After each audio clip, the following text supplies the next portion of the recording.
금일 교육을 시작하도록 하겠습니다. 예, 다시 한번 말씀드릴게요. 금일 시도교육청 교육청 부태미 사업 담당자 교육을 담당하게 된 중앙기술지원팀의 이임호라고 합니다. 반갑습니다.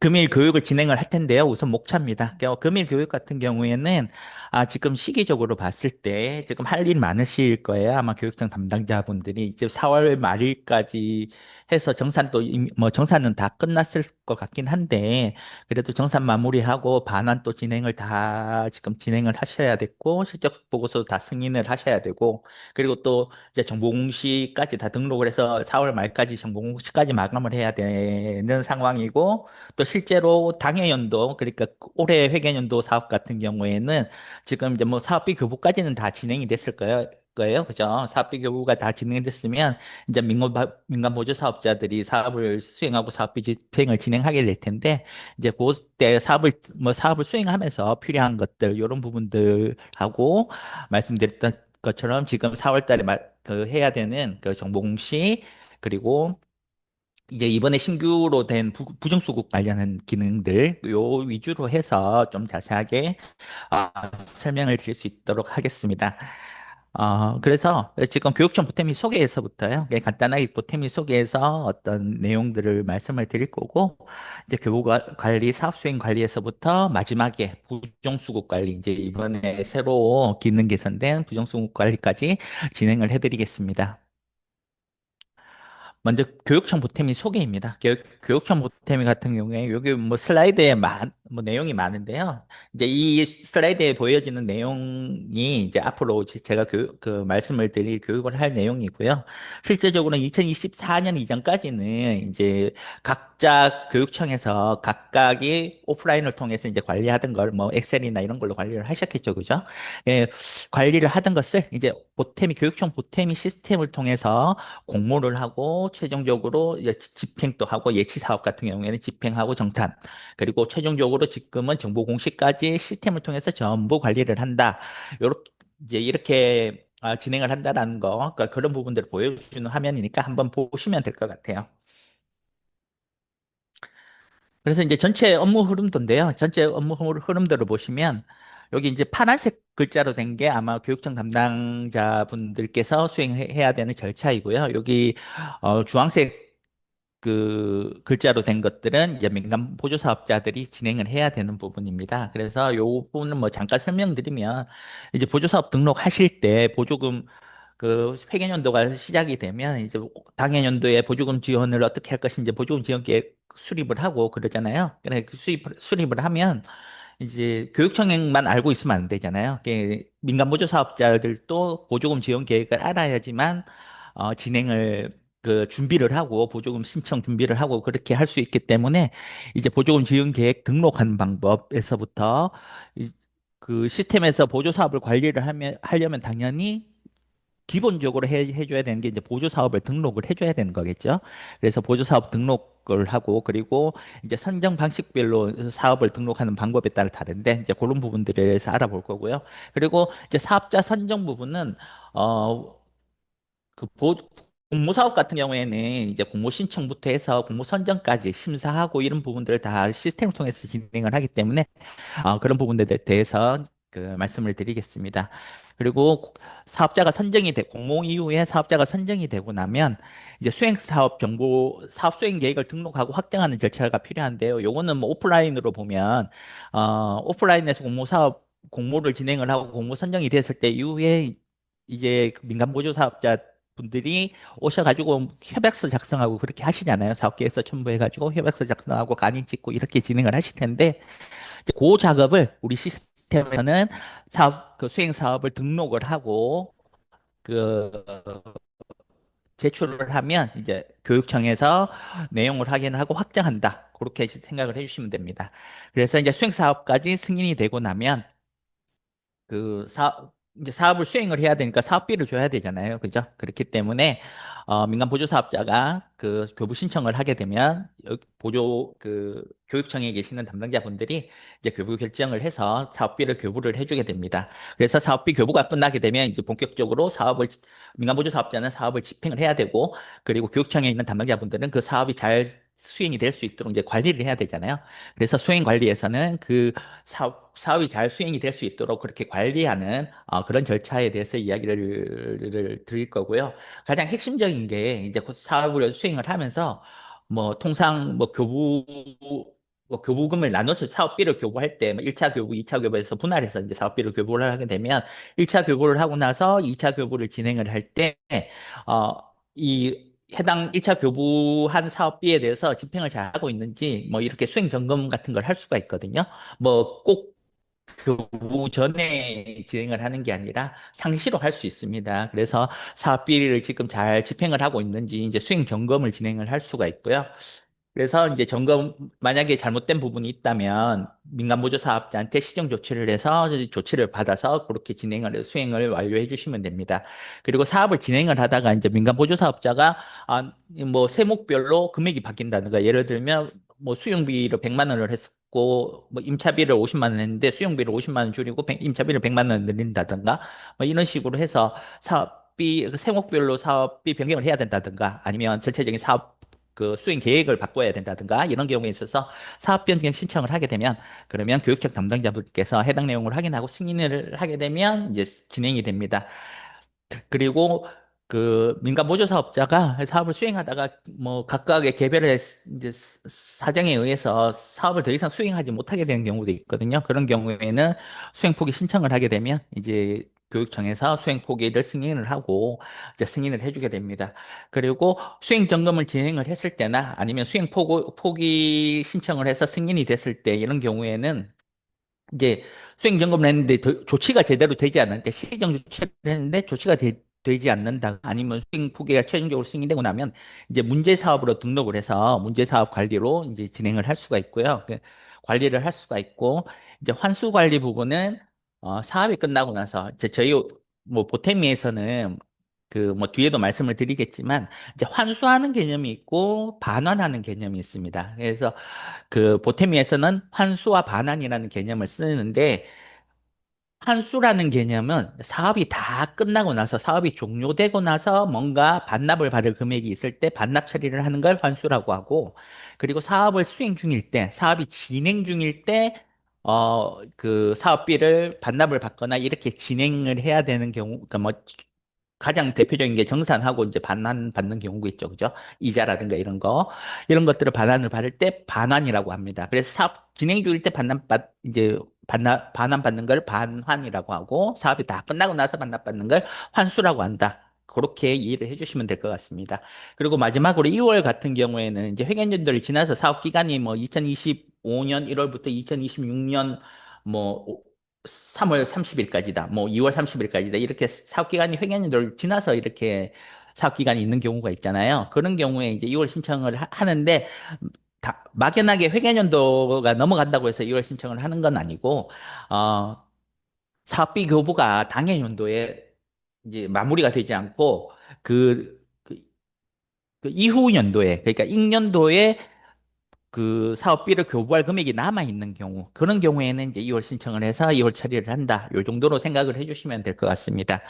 그리고 이제 그렇게 해서 사업이 다 끝나고 나면 민간보조 사업자가 이제 집행 마감을 한 다음에 이자 같은 걸 이제 입력을 할 거예요. 자부담 계좌에 발생한 이자를 입력을 하고, 그러고 나서 정산해 주세요 하고 이제 정산 제출을 하게 되면, 그러면 교육청 담당자분들께서 이제 정산을 해 주시면 됩니다. 그리고, 사업이 끝나고 나서, 즉, 사업 기간이 끝나고 나서 2개월 이내에 실적 보고서를 민간 보조 사업자는 제출을 해야 되고 그리고 그 교육청 담당자들은 이 그 실적 보고서를 검토를 하고 승인을 해줘야 되거든요. 그래서 실적 보고서를 반드시 작성을 해야만 정보공시에도 이제 정보공시 대상으로 등록을 하고 등록을 할 수 있기 때문에 실적 보고서도 2개월 이내에 반드시 챙기셔야 된다. 이렇게 생각을 하시면 될 것 같습니다. 그리고 반환 명령 같은 경우에는 제가 아까 환수하고 이제 반환이라는 개념을 설명드렸듯이 이제 정산이 다 끝나고 나면 뭐 불인정 금액이라든가 집행 잔액이라든가 자부담 계좌에 발생한 이자라든가 이런 것들이 있잖아요. 그런 걸 반납을 받아야 되겠죠. 그죠? 그럴 때 이제 반환 명령을 통해서 이걸 반환해 주세요 하고 명령을 하는 겁니다. 요 반환하는 거는 정산을 했고 이제 정산이 마감됐을 때 정산된 걸 기준으로 해서 반환 명령을 하는 거예요. 그래서 반환 명령을 하고 그 민간 보조 사업자가 반환을 해주면 이제 최종적으로 반환 처리는 완료가 됩니다. 그리고 이 교육청 담당자분은 이제 한 단계 더 처리를 할 텐데 그 부분은 뒤에 이제 반환 명령 설명을 드릴 때 제가 다시 한번 말씀을 드리겠습니다. 그리고 이제 반환까지 다 끝나고 나서 최종적으로 어 다 끝나고 나 이제 반환까지 다 끝나고 나면 그러면 어, 교육청 담당자분께서 해당 사업에 대해서 이제 사업 종료 버튼을 눌러주셔야 돼요. 그래서 사업 종료를 처리를 해주시고 사업 종료 처리를 해주고 나면 회계연도가 끝나고 나서 4개월 이내, 즉 2025년도 사업 같은 경우에는 2026년 4월 30일까지 정보공시 대상을 등록을 하고 그리고 게시를 진행을 해주셔야 됩니다. 그래서 2025년 사업까지면 이제 이번 달 4월 30일까지 다 처리를 해야 되죠. 그죠? 그렇게 이제 정보 공시를 진행을 한다. 요 순서대로 진행이 된다라고 생각을 해주시면 될 것 같습니다. 그래서 제가 지금 업무 추론 흐름도에서 좀 그 길게 설명을 드렸는데 이제 그 저 내용이 지금 이후에 설명하는 것들은 다 이제 저 내용 안에서 설명되어지는 거기 때문에 제가 좀 길게 설명을 드렸고요. 그리고 이제 다음으로 저희 유형별로 보태미 시스템에서 어떻게 처리되는지 그 부분에 대해서 잠깐 말씀을 드리겠습니다. 교육청 보태미 사업은 이제 성전 방식에 따라서 공모형 사업, 지정형 사업, 자체 공모형 사업으로 나뉩니다. 공모형 사업은 이제 교육청 보태미 시스템을 통해서 공개적으로 모집을 해서 진행을 하는 거고요. 그리고 지정형 사업은 이제 관련 규정에 의해서 해당 사업을 수행할 그 사업자가 정해져 있는 거죠. 그죠? 민간보조 사업자가 관련 규정에 근거해서 그러니까 지정을 할 수 있는 사업들이 있습니다. 그런 사업들 같은 경우에는 민간보조 사업자를 수행할 사업자를 해서 진행하는 사업을 지정형 사업이라고 하고 자체 공모형 사업 같은 경우에는 보태미 시스템이 아니라 별도의 플랫폼을 이용을 해서 자체 이렇게 공모를 진행을 하는 겁니다. 그래서 진행을 하는데, 그렇게 해서 이제 공모형 사업, 지정형 사업, 자체 공모형 사업으로 이렇게 세 가지로 나뉘게 되는데, 저희 보태미 시스템에서는 공모형 사업과 지정 및 자체 공모형 사업, 이렇게, 어, 두 가지로 나뉘어서 시스템이 처리가 된다고 생각을 하시면 됩니다. 그럼 공무형 사업과 지정 및 자체 공무형 사업은 시스템에서 어떻게 다르게 처리가 되는지 그 부분은 그냥 간단하게 말씀드리면 공모형 사업하고 지정 및 자체 공모형 사업이 절차가 다른 거는 공모를 진행을 해서 사업자를 선정할 때까지, 그까지만 진행하는 방법이 달라요. 그러니까 시스템에 등록하는 방법이 다르고 그 이후 절차는 다 똑같다고 생각을 하시면 됩니다. 지정 및 자체 공모형 사업이든 공모형 사업이든 이제 공모를 하고 나서 그 해당 사업을 수행할 민간 보조 사업자를 선정을 하고 나면 그 이후부터는 똑같다. 진행하는 절차는 똑같다. 그렇게 생각을 하시면 됩니다. 그리고 이제 교부 방식에 따라 예치형 사업과 비예치형 사업으로 나뉘게 되는데요. 예치형 사업과 비예치형 사업을 이제 구분을 설명을 하려면 이제 우선적으로 알아야 되는 게 그 단어가 있는데 예치형 사업이든 비예치형 사업이든 보조 사업을 수행하기 위해서는 교육청에서도 해당 사업을 수행하기 위해서 보조금 전용 계좌가 있어야 되고 민간 보조 사업자도 해당 사업을 수행을 하기 위해서는 그 해당 사업을 수행하기 위한 사업 전용 계좌가 있어야 됩니다. 교육청과 민간 보조 사업자 둘 다 계좌를 가지고 있어야 돼요. 그 보조금을 수행하기 위해서. 그래서 교육청에서 보조 사업을 수행하기 위해서 관리하는 계좌를 보조금 전용 계좌, 즉 예치 계좌라고 하고요. 그리고 민간 보조 사업자분들이 가지고 계신 사업을 수행하기 위해서 가지고 계신 계좌를 자부담 계좌라고 합니다. 그래서 그 예치형 사업과 비예치형 사업의 결정적으로 다른 부분은 예치형 사업은 사업비 교부를 할 때 예치 계좌로 사업비를 교부를 합니다. 그러니까 교육청에서 관리하고 있는 보조금 전용 계좌인 예치 계좌로 사업비를 교부를 하고 비예치형 사업 같은 경우에는 민간 보조 사업자가 관리하고 있는 자부담 계좌로 사업비를 교부를 하게 됩니다. 그래서 이제 시스템에 사업비가 이제 교부되는 계좌가 다르죠. 근데 사업비 교부가 예청 사업 같은 경우에는 예치 계좌로, 비예치형 사업 같은 경우에는 자부담 계좌로 교부가 되기 때문에 실제적으로 이 이제 사업비를 집행을 하는 방법이 달라요. 그러니까 절차가. 그러니까 예치형 사업 같은 경우에는 보조금 전용, 그러니까 보조금을 그 교육청 보탬이 안에서 등록하고 시스템에서 이체 처리까지 다 진행을 하는 거거든요. 그런데 이제 비액시형 사업 같은 경우에는 자부담 계좌의 사업비가 있으니까 계좌에서 바로 그 이체 처리를 되기 때문에 교육청 보탬이 시스템에는 그냥 집행 등록만 하게 되고 실제로 이체하는, 그러니까 예를 들면 A 물건을 사서 A 물건에 대한 이제 물건 대금을 B 업체한테 그 이체를 할 때 은행에 가서 그냥 그 이체를 해줘야 됩니다. 민간 보조 사업자가 이게 시스템으로 할 수 있는 방법은 없고 시스템에서는 그냥 등록만 하는 거고 예치형 사업은 시스템에서 등록하고 이 등록하는 거를 이체 담당자가 이체 처리까지 보탬위에서 다 진행을 한다. 이렇게 생각을 하시면 될 것 같습니다.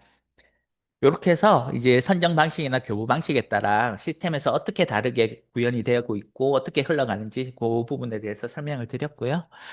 다음은 이제 담당자 권한인데요. 담당자 권한 같은 경우에는 뭐 이렇게 전반 한번 읽어보시면 될 것 같아요. 그러니까 전반적으로 대부분 다 지방보조사업 담당자분들이 이제 공모를 진행을 하고 대부분의 다 전 과정을 수행을 하실 거고요. 그리고 이제 총괄 관리자분 권한을 가지신 분이 있으실 텐데 각 이제 교육청마다 그분들은 이제 이자라든가 사업 성과 평가를 위한 지표라든가 이런 여러 가지 보조 사업 전반적인 부분에 대해서 이제 총괄해서 관리하는 역할을 수행을 합니다. 그래서 요거는 한번 읽어보시면 될 것 같고요. 그리고 민간 보조 사업자 권한도 있는데 민간 보조 사업자 권한도 이거는 뭐 민간 보조 사업자들이 가지고 있는 권한이기 때문에 한번 읽어보시면 될 것 같아요. 이렇게 해서 이제 기본적으로 교육청 보탬에 대한 이제 교육청 보탬을 쓰기 위해서 기본적으로 알아야 될 내용에 대해서 잠깐 설명을 드렸고요. 다음은 이제 보조사업 선정부터 진행을 하겠습니다. 앞서 말씀드렸듯이 이제 보조사업 선정하는 것은 보조금 지원할 계획을 수립해서 등록하는 것에서부터 최종적으로 해당 사업 공모를 등록하고 심사를 해서 최종적으로 해당 사업을 수행할 민간 보조 사업자를 선정하고 수행 사업 정보 관리에서 최종적으로 확정까지 하는 그렇게 절차가 이루어진다라고 생각을 하시면 되고요. 이렇게 보조금 지원 계획에서부터 이제 해당 사업을 수행할 그 민간 보조 사업자를 확정하는 단계까지 이 전체 단계를 보조 사업 선정 단계라고 저희가 이제 이야기를 하거든요.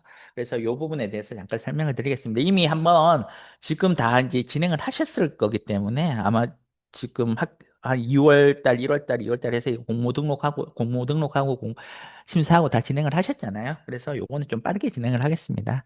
그래서 보조금 지원 계획 같은 경우에는 내부적으로 보조금 지원 계획을 이제 수립을 해서 내부 결제를 했다든가 이렇게 진행을 하셨으면 그 내용을 그대로 등록을 해주시면 돼요. 그 내용을 그대로 등록을 해주시고 등록을 해야지 어떤 계획을 이 해당 교육청에서 가지고 있는지 보조금 지원 계획이 있는지 이런 것들을 민간 보조사업자가 확인을 하고 준비를 할 수 있기 때문에 반드시 등록을 해주셔야 됩니다. 근데 여기에 등록하는 거는 이제 이후에 보조사업 등록하고 하는데 이 해당 뭐 보조 금액이라든가 이런 부분들이 이렇게 연계돼서 그 제어를 하지 않기 때문에 그냥 요거 보조금 지원 계획은 별도로 이렇게 등록을 하는 거다라고 생각을 해주시면 돼요. 그렇게 해서 이제 보조금 지원 계획에서 등록 버튼을 눌러가지고 이제 등록을 해주시면 됩니다. 등록을 다 해주신 다음에 확정을 해주시게 되면 저장하고 확정해 주시게 되면 이렇게 포털에서 이렇게 해당 보조금 지원 계획을 확인을 하실 수가 그 확인을 할 수가 있고 민간 보조 사업자들의 해당 내용을 확인을 할 수가 있습니다. 다음은 이제 보조 사업 관리에서 이제 지원 계획을 수립을 했으니까 이제 실질적으로 보조 사업을 이제 진행을 해야 되잖아요. 사업을 진행을 해야 되기 때문에 보조 사업을 관리를 하기 위해서는 제일 먼저 해야 되는 일은 보조 사업을 등록을 하는 거겠죠. 그죠? 시스템에서 보조사업, 어떤 보조사업들이 있고, 이 어떤 보조사업들을 관리를 할 것인지 보조사업을 등록을 하는 거라고 생각을 하시면 됩니다. 그래서 여기 보조사업 관리에서 등록 버튼을 눌러서 보조사업을 진행을 하면 되고요.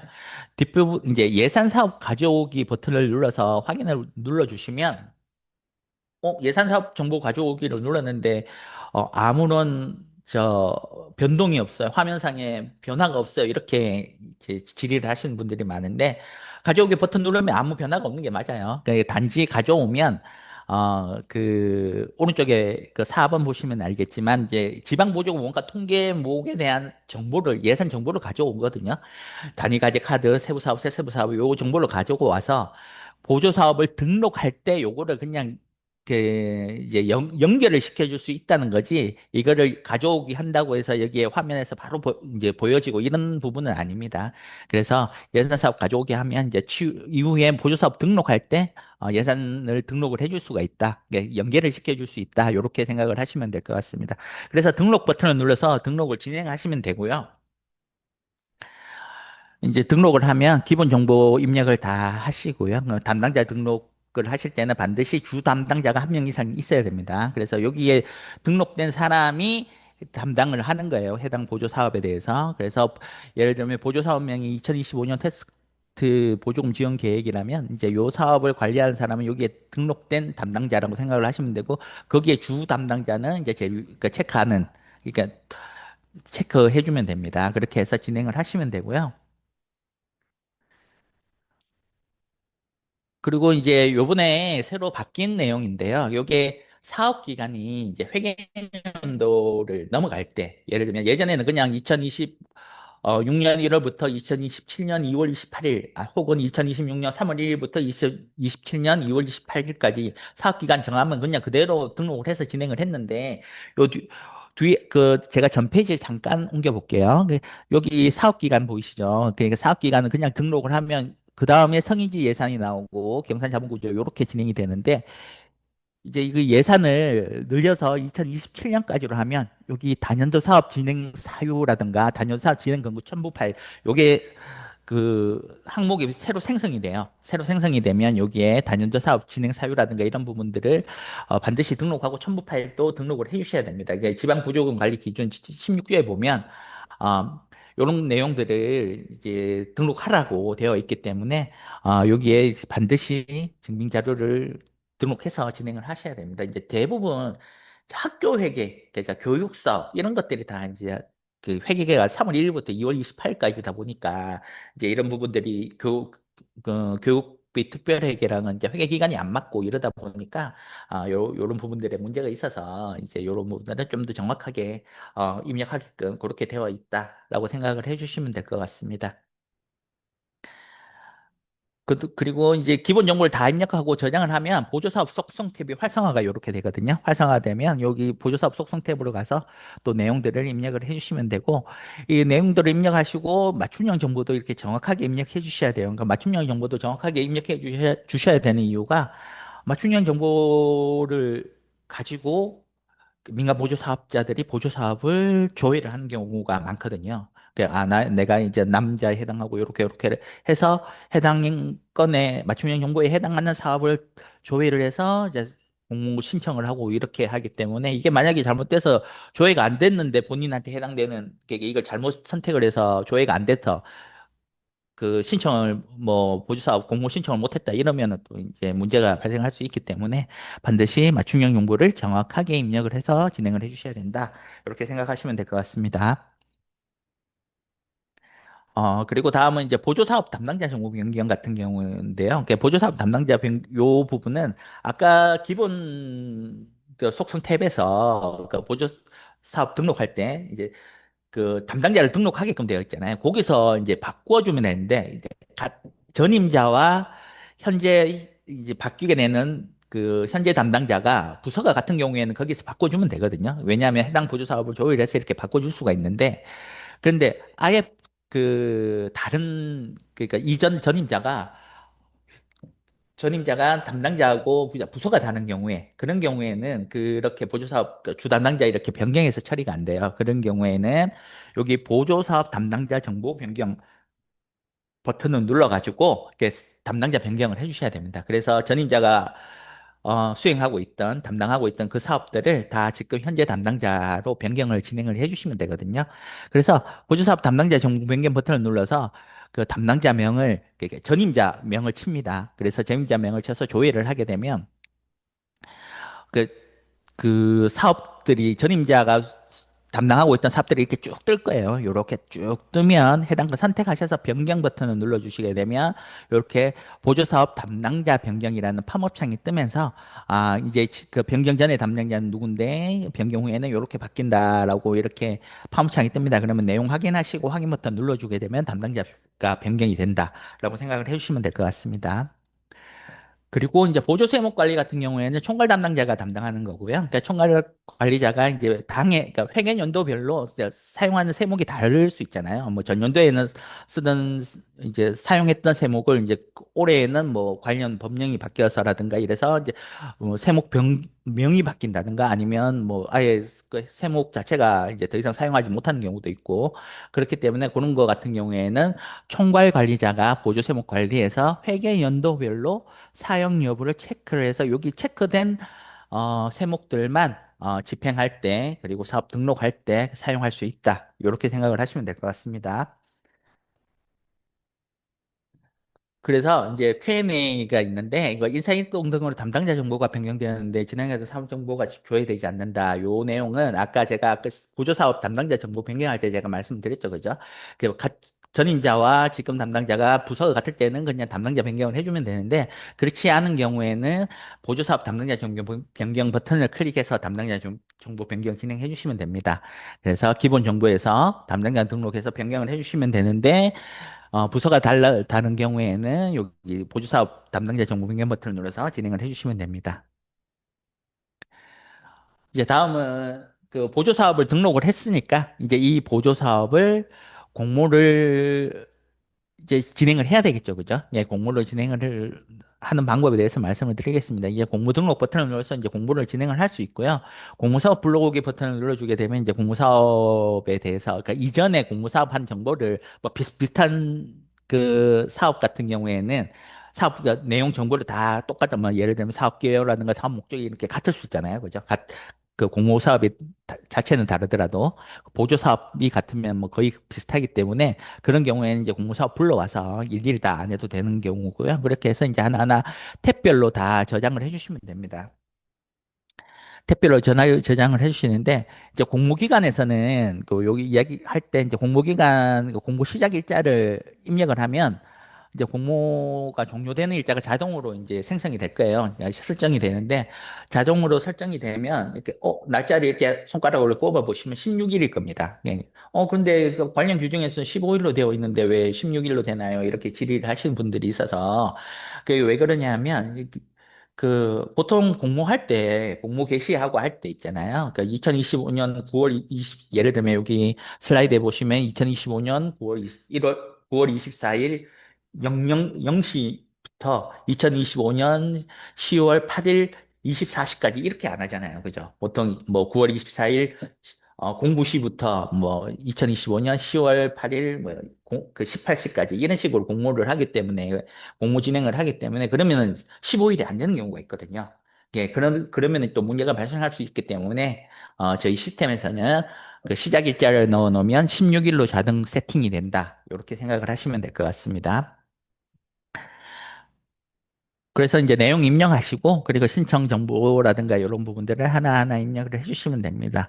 그래서 보조금 신청 정보 입력하시고 그리고 자격 신청 정보를 입력을 하는데 이제 신청 정보 간소화 대상 그 정책을 사용할 수 있는데 이제 신청 정보 간소화 정책이라는 거는 신청 정보를 할 때 그 공모 신청 공모 등록을 할 때 민간 보조 사업자가 공모 신청할 때 이렇게 좀 그 편의를 위해서, 그러니까 편하게 공모 신청을 좀 자유롭게 좀 더 효율적으로 할 수 있게 하기 위해서, 어, 그 공모 신청할 때 어떤 항목들은 신청 시 그 이제 제출하지 않아도 된다라는 거예요. 그래서 여기 신청정보관수와 정책 사용 여부를 사용으로 하게 되면 그 아래쪽에 신청정보관수와 대상 목록이 이렇게 활성화가 될 겁니다. 활성화가 되면 여기에 체크해서 저장하는 것들은 예를 들면 뭐 예산 집행 계획이라든가 재원 조달 계획을 두 개를 선택하고 저장을 하고 확정을 하게 되면 그러면 민간보조 사업자가 이 해당 공모에 대해서 공모 신청을 할 때 이 재원 조달 계획과 예산 집행 계획은 아예 탭 자체가 보이지를 않아요. 챕체가 안 보이고 그 외에 항목 그 탭만 이제 입력을 해서 이제 공모 신청을 할 수 있게끔 그렇게 진행이 되는 겁니다. 그래서 그래 좀 더 이렇게 편하게 저 편의성을 위해서 민간 보조 사업자들이 사업 신청할 때 편의성을 위해서 그러니까 그리고 심사를 진행하고 그러니까 결국에는 이 이제 재원 조달 계획이나 예산 집행 계획을 공모 신청 시에 받지 않았더라도 수행사업 정보 등록할 때는 최종적으로는 다시 등록을 하긴 해야 됩니다. 공모 사업으로 선정이 되고 나면. 선정이 되고 나면 최종적으로 등록이 되는데 만약에 뭐 예를 들면 공모 신청을 했는데 탈락이 되고 나면 그러면은 뭐 굳이 이걸 다 입력을 할 필요가 없잖아요. 그죠? 이제 그런 개념이라고 생각을 해주시면 될 것 같습니다. 다음은 이제 온라인 자격 검증 여부인데요. 자격 검증 여부도 이제 하나하나씩 진행을 해주시면 되고, 온라인 자격과 오프라인 자격 둘 중에 하나는 반드시 해야 됩니다. 둘 중에 둘 다 검증 제외를 할 수는 없어요. 그래서 온라인이나 오프라인 둘 중에 하나는 해야 되고, 중복수급 불가 사업 여부도 검증 여부도 이제 검증을 하게 되면 이렇게 보조사업조회에서 중복수급 불가 사업 어떤 사업하고 중복수급이 되면 안 되는지 요걸 보조사업에서 선택할 수 있게끔 이렇게 되어 있다는 거 참고하시면 될 것 같습니다. 그리고 제출 서류 같은 경우에는 이제 제출 서류 어떤 예를 들면 필수 제출 서류도 뭐 사업계획서 양식이라든가 이런 것들을 이제 첨부를 하셔가지고 여기 필수 여부를 필수를 하셔서 필수 여부를 필수를 하게 되면 이제 민간보조 사업자가 공모 신청할 때 반드시 제출해야 되거든요. 그래서 사업계획서 양식이라든가 뭐 서류라든가 이런 부분들을 이제 행추가해서 이제 등록하신 다음에 저장을 해주시면 됩니다. 그리고 최종적으로 확정을 하면 공모 확정이 완료가 됩니다. 그래서 뭐 공모권의 접수 기간이 지났는데 민간 보조 사업자 일부가 신청하고 나머지는 접수 처리하지 않은 상태인데 접수 기간 수정할 수 있나요? 이런 내용이 있는데 그 접수 기간은 얼마든지 수정할 수 있습니다. 그 무신청이 진행되기 전까지는 얼마든지 수정할 수 있다는 거 참고하시면 될 것 같아요. 그리고 이제 이제 공모 등록을 했으면 이제 민간보조 사업자들이 이제 등록을 하겠죠. 막 신청을 하겠죠. 그죠? 공모 신청을 하게 되면 여기 공모 접수 화면에서 해당 건을 이제 접수를 진행을 해주시면 됩니다. 접수를 진행을 해주시면 되는데 해당 건을 조회를 하셔가지고 선- 한데 여기에 이제 조회를 했는데 공모 신청을 했는데 조회가 안 돼요. 이렇게 또 질의 주시는 분들이 있어요. 그러니까 그런 경우에는 여기 공모 접수는 여기 보면 전체 신청 건수 보이죠. 그죠? 이거는 요걸 보면 민간 보조 사업자가 이제 한 기관이 뭐 한 명이 한 기관이 신청을 했다. 뭐 두 곳에서 신청을 했다. 이렇게 보여지는 건데 이 신청 건수가 있어야지만 조회가 돼요. 아무도 신청을 안 했으면 여기 공모 접수에서 조회가 안 됩니다. 예, 그 부분만 참고를 하시면 될 것 같아요. 그래서 이제 다 하고 나서 최종적으로 뭐 신청을 다 받았다. 뭐 10개 라면 10개 신청이 됐다. 그러면 어, 그 신청을 받고 그다음에 접수 완료한 다음에 이제 해당 건에서 접수 완료를 하게 되면 이제 심사를 진행을 해야 되기 때문에 이제 심사 요청 버튼을 눌러서 심사를 진행을 해주시면 됩니다. 그리고 이제 공모 접수 화면으로 들어와 보면 이제 최종적으로 접수 결과에 대해서 이게 충분히 이제 공모 신청할 때 서류라든가 이런 게 충분히 됐는지 안 됐는지 확인을 하신 다음에 이상이 없으면 접수 아니면 뭐 보완 요청 이렇게 접수 결과 값을 등록을 해주고 의견을 입력하신 다음에 저장을 해주시면 이제 저장이 완료가 됩니다. 근데 이제 접수 결과가 저장이 되고 나면 그러면 SNS로 그 문자 발송이 됩니다. 민간 보조사업자한테 SMS로 이제 문자 발송이 되기 때문에 그러면 민간 보조사업자가 이렇게 문자로 받아보면 뭐 해당 공모 신청하신 뭐뭐 사업 접수가 완료되었습니다. 이런 식으로 이렇게 문자가 발송되거든요. 그래서 참고로 뭐 뒤에 이제 설명을 드릴 거지만 참고로 말씀을 드리면 저희 시스템에서는 총 4번에 걸쳐서 민간 보조사업자한테 문자가 발송이 됩니다. 지금 방금 말씀드린 공모 신청 한 건에 대해서 접수 결과가 등록됐을 때 그때 SMS로 문자 발송이 되고요. 그리고 그 다음에 해당 공모 사업에 선정이 됐을 때, 그랬을 때 문자 발송이 되고, 그리고 공모 선정이 되고 나서 사업비 교부를 신청했는데, 이제 사업비 신청 교부한 건이 교부가 완료됐을 때, 실제적으로 이제 교부가 완료됐을 때, 또 그 SMS 문자 발송이 되고, 마지막으로 사업이 다 끝나고 나서, 어, 그 정보 공시를 진행을 하잖아요. 그래서 사업이 다 끝나고 나서 이제 정보 공시할 때, 정보 공시 등록을 했을 때, 정보공시 대상으로 선정이 됐을 때 그때 또 문자가 발송이 됩니다. 그래서 꼭 네 번에 걸쳐서 접수 결과가 등록됐을 때, 공모에 선정이 됐을 때, 그리고 사업비 교부가 완료가 됐을 때, 그리고 정보공시 사업으로 대상으로 선정이 됐을 때, 이렇게 네 번에 걸쳐서 문자가 발송이 된다. 이렇게 생각을 해주시면 될 것 같습니다. 그래서 일단 이제 이렇게 접수 결과를 등록하시면 되고요. 이제 공모 등록권이 있는데 공모 접수 메뉴에서 해당 공모 사업이 줘야 되지 않습니다. 요거는 말씀드렸죠, 그죠? 그거 반드시 신청권이 있을 때만 조회가 됩니다. 그리고 이제 심사 요청을 했어요. 심사 요청을 하면 이제 심사를 진행을 해야 되잖아요. 그러면 해당 건 선정 심사 화면에서 조회하신 후에 그러면 심사 요청한 건이 이렇게 조회가 되거든요. 그러면 해당 건 선택하셔서 이제 심사를 진행을 해주시면 됩니다. 이렇게 심사 버튼을 눌러서 심사를 진행을 해주시면 됩니다. 그래서 심사를 진행을 하시고 이제 온라인 검증 같은 경우에는 이렇게 이제 사업비 체납 검증을 진행을 해주시면 되고요. 그게 하나하나 그 공모 신청 당시에 민간보조 사업자가 제출한 내용들에 대해서 하나하나 확인을 해주시면 됩니다. 그래서 중복수급 여부도 이 사람 수행 이력을 보고 이 해당 사업가 이제 저 중복으로 수행한 이력이 있는지 확인을 해보시면 되고요. 그렇게 해서 최종적으로 그 결과를 등록을 해주시면 됩니다. 그러고 나면 이제 그 심사 결과를 등록을 하고 나면 이제 심사하고 심의하고 선정하고 요 절차로 진행이 되지만 실제로 심의는 진행을 안 하는 경우도 있죠. 그죠? 그러면은 바로 여기는 이제 심의 단계에 있지만 바로 심사가 끝나고 나면 바로 선정 요청해서 선정을 진행을 하셔도 돼요. 심의가 필요 없을 경우에는. 근데 이제 저희가 교육 자료에서는 이제 심의도 진행하는 것까지 진행을 하겠습니다. 그래서 심사가 끝나고 나면 이제 심의가 필요한 경우 심의 요청 버튼을 눌러서 심의를 진행을 해주시면 됩니다. 심의를 진행할 때 조회를 해보시면 해당 심의 요청한 건이 이렇게 조회가 되면 해당 건을 선택을 하셔서 사업명 선택하셔서 심의 내용 등록하시고 저장을 해주시면 됩니다. 저장하신 다음에 이제 공모 심의 내용을 확인하시고 심의 완료 후에 이제 선정 요청을 진행을 하시면 됩니다. 그러면 어, 선정 결과 화면에서 해당 내용을 확인을 하실 수가 있고요. 그래서 수행사업명을 클릭을 해보시면 이렇게 심의 결과도 확인을 하실 수가 있고 내용을 확인하실 수가 있습니다. 그러면 선정 결과를 입력을 하시고 저장을 눌러서 최종적으로 선정 결과를 입력을 해주신 다음에 선정을 해주시면 됩니다. 그러면 최종적으로 선정이 완료가 된다. 이렇게 생각을 하시면 되고요. 공모 확정 이후 공모 신청 내역이 없어서 이제 재공고 진행하는 경우에는 이렇게 기간을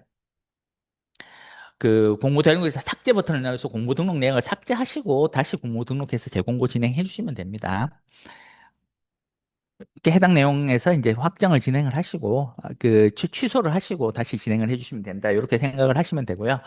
그다음에 이제 지정 및 자체 공모 사업 같은 경우에는 이미 공모사업 같은 경우에는 보태미를 통해서 공모 등록을 하고 공모 신청을 받아가지고 심사한 다음에 선정까지 진행을 하지만 지정 및 자체 공모의 사업이 이미 다른 플랫폼이나 혹은 해당 사업을 수행할 보조 사업자가 이미 선정이 되어 있죠. 그죠? 민간 보조 사업자가.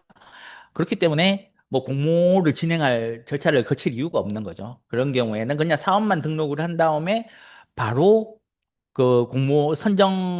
선정된 사업자를 등록을 해주시면 됩니다. 그래서 지정 및 자체 공모 사업 관리에서 해당 사업 정보부터 해서 이제 내용을 입력하신 다음에 기본 정보 입력하시고요. 그 다음에 행추가 선정 정보에서 담당자 행추가 버튼을 눌러서 그러니까 해당 사업을 수행할 기관, 이제 선정된 기관을 등록을 하시고 그 다음에 이제 담당자 버튼을 눌러서 담당자도 입력을 해주십니다. 그리고 이제 중복 수급 검토로 진행을 해서 중복 수급 검토를 할 수가 있는데, 근데 이제 주의하셔야 되는 게 이제 지정 및 자체 공모 사업 관리 같은 경우에는 이렇게 하고 이제 저장을 하게 되면 저장하고 중복 수급 검토 상세 보기를 눌러주게 되면 요 교육청 보태민 시스템 내에서 진행한 건들은 이렇게 조회가 되는데 아래 보시는 이제 이나라도움, 그러니까 국고보조금으로 진행한 사업이라든가 아니면 행안부 보태미로 진행한 사업, 그러니까 보태미에서 진행한 사업, 이거는 조회가 안 돼요.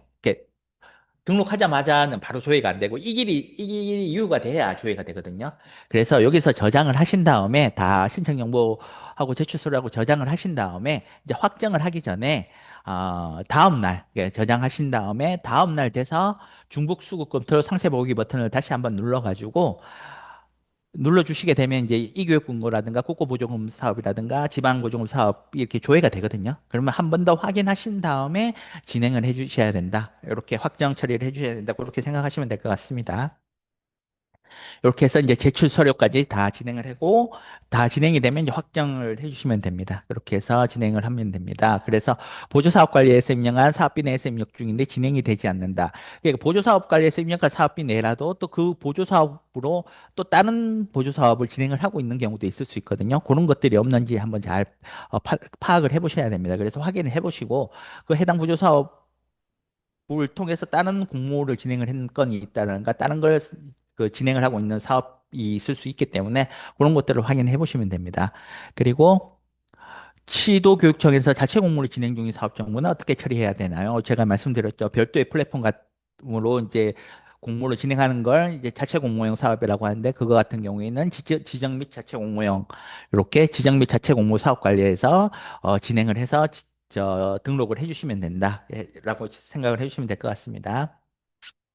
이렇게 해서 사업 선정까지 끝났어요. 사업 선정이 끝나면 이제 소형사업 정보조회에서 등록을 해야 되잖아요. 그러면 어, 그 민간보조 사업자가 사업 등록 이제 선정된 민간보조 사업자가 이제 수행사업 정보를 등록을 하고 여기 계시는 보조 사업 교육청 담당자분들께서 이제 승인을 해주는 그런 절차를 진행을 하게 됩니다. 그래서 수행사업 정보조회에서 민간보조 사업자가 이제 등록해서 제출한 건이 이렇게 조회가 되겠죠, 그죠? 그러면 해당 건을 접수한 다음에 내용들을 다 확인을 하시고 사업비 계좌 정보나 이런 것들을 다 확인하신 다음에 최종적으로 승인을 할지 말지 선택을 하셔서 저장을 해주시면 승인 처리가 완료가 된다라고 생각을 하시면 되고요. 그래서 이제 공모사업 현황 조회 화면에서 해당 내용들은 뭐 자체 및 공모사업 이런 것들을 다 지금 현재 진행 중인 사업들을 확인을 하실 수가 있습니다. 다음 이제 그 Q&A 같은 Q&A 한번 보겠습니다. 그래서 여기 여러 단체가 참여한 사업의 경우 선조 완료된 단체가 교부를 빠르게 원하는데 미리 교부하는 방법은 없나요? 이거 같은 경우는 그 내용의 질의의 내용은 이거죠. 그러니까 여러 단체가 참여하는 사업인데 선정이 일단 먼저 된 곳이 있어요. 그러면 그 단체만, 그 기관만 먼저 사업비 교부를 해줄 수 있냐, 이 얘기죠. 그죠? 예, 안 된다고 생각을 하시면 됩니다. 예. 그냥 기본적으로 안 된다고 생각을 하시고, 교부는 한 번에 처리를 해야 된다. 요렇게 그냥 생각을 하시면 될 것 같아요. 그리고 선정 취소 방법을 알려주세요 했는데, 이제 선정 취소 방법은, 어, 그, 수행사업 확정해서 승인까지 했으면 승인한 거를 승인 취소해 그러니까 역순으로 처리를 한다고 생각하시면 되거든요. 그래서 예를 들면 그러니까 수행사업 정보 등록하고 확정까지 했다. 그러면 확정 취소하고 그다음 수행사업 정보 등록한 거 취소하고 그다음에 선정한 것 선정 취소하고 요렇게 선정 경고 취소를 하면 되는 거고요. 만약에 교부 신청까지 진행했다. 그러면 교부 신청한 거 취소하고 그다음에 또 수행사업 정보 등록한 거 확정 취소하고 수행사업 정보 등록한 거 삭제하고 그렇게 또 선정 취소하고 이렇게 현재 진행된 그 절차가 단계가 어느 단계냐에 따라서 이렇게 절차는 달라지겠죠. 근데 기본적으로 역순으로 쭉 취소를 해준다. 이렇게 생각을 하시면 됩니다. 그런데 이제 사업비 교부까지 완료됐는데 선정 취소할 수 있냐 이건 선정 취소 못하죠, 그죠? 이게 사업비 교부가 완료가 됐으면 선정 취소는 못하고 그런 경우에는 교부된 금액을 반납을 받고 이렇게 처리를 해야 됩니다. 그래서 이제 수행사업 정보 확정 제가 말씀드렸다시피 수행사업 정보가 승인됐을 때는 이제 확정 취소를 이제 진행을 하고요. 그렇게 진행을 하면 됩니다. 이렇게 해서 이제 보조사업 선정, 그러니까 해당 사업을 수행할 사업자 선정하고 수행사업 정보 등록해서 확정까지 짓는, 그러니까 최종적으로 보조사업 선정 절차를 마무리하는 단계까지 봤고요. 다음에 이제 보조사업 선정이 완료가 됐으면 그 민간 보조사업자한테 사업을 수행할 수 있게 사업비 교부를 진행을 해줘야 되잖아요. 그 절차에 대해서 말씀을 드리겠습니다. 기본적으로 이제 그 수행사업 그 정보 등록이 되고 이제 확정이 되고 나면 민간 보조 사업자가 해당 사업비 이제 사업을 수행하기 위해서 사업비를 이제 신청을 교부해 주세요 하고 신청을 하게 됩니다. 그러면 그 여기 계시는 담당자분들께서 이제 해당 건을 접수하고 교부 결정한 다음에 교부 결정한 다음에 사업비 교부 자체는 저희 교육청 보태민 시스템에서 직접 할 수는 없고 요 결정된 정보를 에듀파인으로 보내서 에듀파인에서 사업비 교부를 진행을 하고 그 내용을 다시 받아서 그 사업비 교부된 내용을 에듀파인으로부터 다시 받아서 최종적으로 민간 보조 사업자한테 그 내용을 통보를 한다. 요렇게 이제 진행이 된다라고 생각을 하시면 될 것 같습니다. 그래서 이제 교부 조건 관리 부분이 있는데요. 교부 조건 관리가 그냥 이렇게 지나치지 마시고 어떤 이제 보조 사업을 수행하는데 어떤 특수한 상황, 집행 지침이라든가 해당 보조 사업에 뭐 특수한 그 해당 사업에만 해당하는 어떤 지침이라는 게 이런 게 있을 수 있잖아요. 그런 게 있을 경우에는 반드시 여기 교부 조건 관리에 등록을 하신 다음에 교부 결정을 할 때 그 해당 집행 지침을 선택을 해서 반드시 같이 첨부해서 교부 결정 통보를 해 주셔야 됩니다. 그렇게 진행을 하신다고 생각을 하시면 될 것 같고요. 그래서 이제 먼저 교부 신청을 했으면 이제 그 신청한 건들이 교부 신청 접수 화면에서 이렇게 조회가 됩니다. 그러면 해당 건을 확인하시고 이제 접수를 진행을 하신 다음에 해당 내용들을 확인을 합니다. 해당 내용들을 확인을 하실 때 내용들, 이제 보셔야 되는데, 자부담금이 있는 사업이 있잖아요. 그죠? 지방 보조금이 있고, 거기에 어떤 일정 비율만큼 자부담금이 있는 그런 사업 같은 경우에는, 여기 사업비 교부 신청을 받으실 때, 여기 첨부 파일 목록, 그 화면에 그 슬라이드에 보면 아래쪽에 첨부 파일 목록 보이시죠? 여기에 이제 자부담 입금 내역이라고 첨부되어 있는 게 보이실 텐데 반드시 자부담 입금 내역을 첨부를 받아서 신청하라라고 안내를 꼭 하시는 게 좋을 것 같아요. 왜냐하면 관련 규정의 지방보존금법에 보면 자부담금이 있는 경우에는 반드시 자부담금을 확보하고 난 다음에 그러니까 입금된 걸 확인하고 난 다음에 사업비 교부를 진행을 하게끔 되어 있거든요. 그렇기 때문에 이거 이제 신청받고 또 그 신청한 사람들 중에 한테 전부 다 입금 내역을 다시 일일이 확인을 하고 이러기가 어렵잖아요. 그죠? 근데 교부 신청할 때 여기 첨부 파일 그 민간 보조 사업자가 이게 첨부 파일을 등록을 할 수 있거든요. 여기에 신청할 때 자본당 입금 내역을 등록을 한 다음에 첨부해서 신청을 하라. 이렇게 안내를 해주시면 이제 사업비 교부할 때 훨씬 더 좀 더 이렇게 효율적으로 진행을 하실 수 있겠죠. 그죠? 그렇게 해서 첨부 파일이 자부담금 있는 경우에는 자부담금 입금 내역을 반드시 첨부해서 신청을 받으시라. 이렇게 권해드립니다. 그렇게 해서 이제 신청 내용을 확인하고 최종적으로 접수를 진행을 해주시면 됩니다. 그리고 예치형과 비예치형 둘 다 교부 처리는 동일합니다. 그러니까 교부 처리하는 방법은 동일한데 다만 사업비 교부되는 계좌가 예치형 같은 경우에는 예치 계좌로, 비예치형 같은 경우에는 자부담 계좌로 사업비가 교부가 된다는 거, 그 차이만 있을 뿐이지 교부 처리하는 절차는 동일합니다. 그렇게 해서 이제 교부 결정 관리에서 이제 접수된 건들을 조회를 하거든요. 그러면 조회하면 최종적으로 이제 교부 결정을 해줘야 돼요. 신청을 받았고 접수를 했잖아요. 그러면 이제 최종적으로 이거 얼마를 교부할 것이다라는 걸 결정을 해주셔야 되기 때문에 여기서 이제 진행을 하시면 됩니다. 그래서 교부 결정에 대해서 내용 확인하시고 하나하나 신청 정보를 확인을 해주시면 됩니다. 여기서 그리고 반드시 교부 조건 정보. 요게 이제 통보를 할때 제가 아까 교부 조건 관리에서 교부 조건을 반드시 필요한 꼭 해당 사업이 특수한 경우 해당 사업을 등록을 하신 다음에 여기에 행추가하면 그 교부 조건 관리에 등록된 그 지침들, 그러니까 교부 조건들이 이렇게 쭉 조회가 되거든요. 해당 건 선택하셔서 반드시 여기에 첨부를 해 주셔라. 이렇게 제가 말씀을 드리는 겁니다. 그래서 나중에 이제 교부 조건에 그 내용이 없었다 이러면서 또 민간 보조 사업자분들이 또 이렇게 이의를 제기할 수 있기 때문에 반드시 교부 조건 정보에는 교부 조건을 등록을 하시라라고 말씀을 드립니다. 그래서 하고 이제 최종적으로 교부 결정을 진행을 하면 되고, 그 교부 결정액을 입력하시고 전향을 하시면 되는데, 교부 결정액 같은 경우에도 예를 들면 1,000만 원짜리 사업이에요. 1,000만 원짜리 사업인데, 민간보조 사업자가 1,000만 원을 신청했어요. 1,000만 원을 신청했더라도 1,000만 원 다 저 교부 결정할 필요 없고 500만 원만 그 교육청 담당자분이 그냥 줄여서 그 결정할 수 있습니다. 근데 그러면 헷갈리기 때문에 가급적이면 그 분할해서 이제 차수로 나눠서 사업비를 교부할 때는 차수 그 금액에 맞게끔 이제 신청하라라고 그렇게 안내를 할 때는 안내를 민간보조 사업자 때 안내를 해주시는 게 좋을 것 같습니다. 그렇게 해서 교부 결정이 되고 나면 이제 이 교부 결정된 정보를 에듀파인 전송 버튼을 눌러서 에듀파인 전송을 해줍니다. 그래서 제가 아까 말씀드렸듯이 실제적으로 사업비 교부하는 그러니까 실제적으로 사업비 교부하는 것은 실제로 돈을 교부하는 거죠, 그죠? 사업비를 교부하는 건 보탬에서 진행이 되는 게 아니라 에듀파인에서 진행이 되기 때문에 에듀파인으로 이 교부 결정한 정보를 이제 전송을 해주는 거예요. 전송을 해주고 나면 그러면 여기 이제 해당 화면부터는 에듀파인 화면인데 에듀파인에서 여기 담당자가 그러니까 지출 담당자 분이겠죠. 통상 이제 지출 담당자 분이 사업비 교부하고 품위하고 원행하고 저 지출을 진행을 하시니까 그래서 그 지출 담당자분이 해당 내용을 확인을 하고 진행을 합니다. 해당 부분을 확인을 하실 때는 그 교부 결정한 내용을 전송을 하면 여기에 조회가 되거든요. 여기 조회가 되면 해당 것 선택을 하셔서 결제를 먼저 진행을 해주셔야 돼요. 그러니까 이 결제를 진행을 하면 이제 품위하기 이전에 결제를 하는 거거든요. 결제하는 절차는 접수한다는 개념이라고 생각을 하시면 될 것 같아요.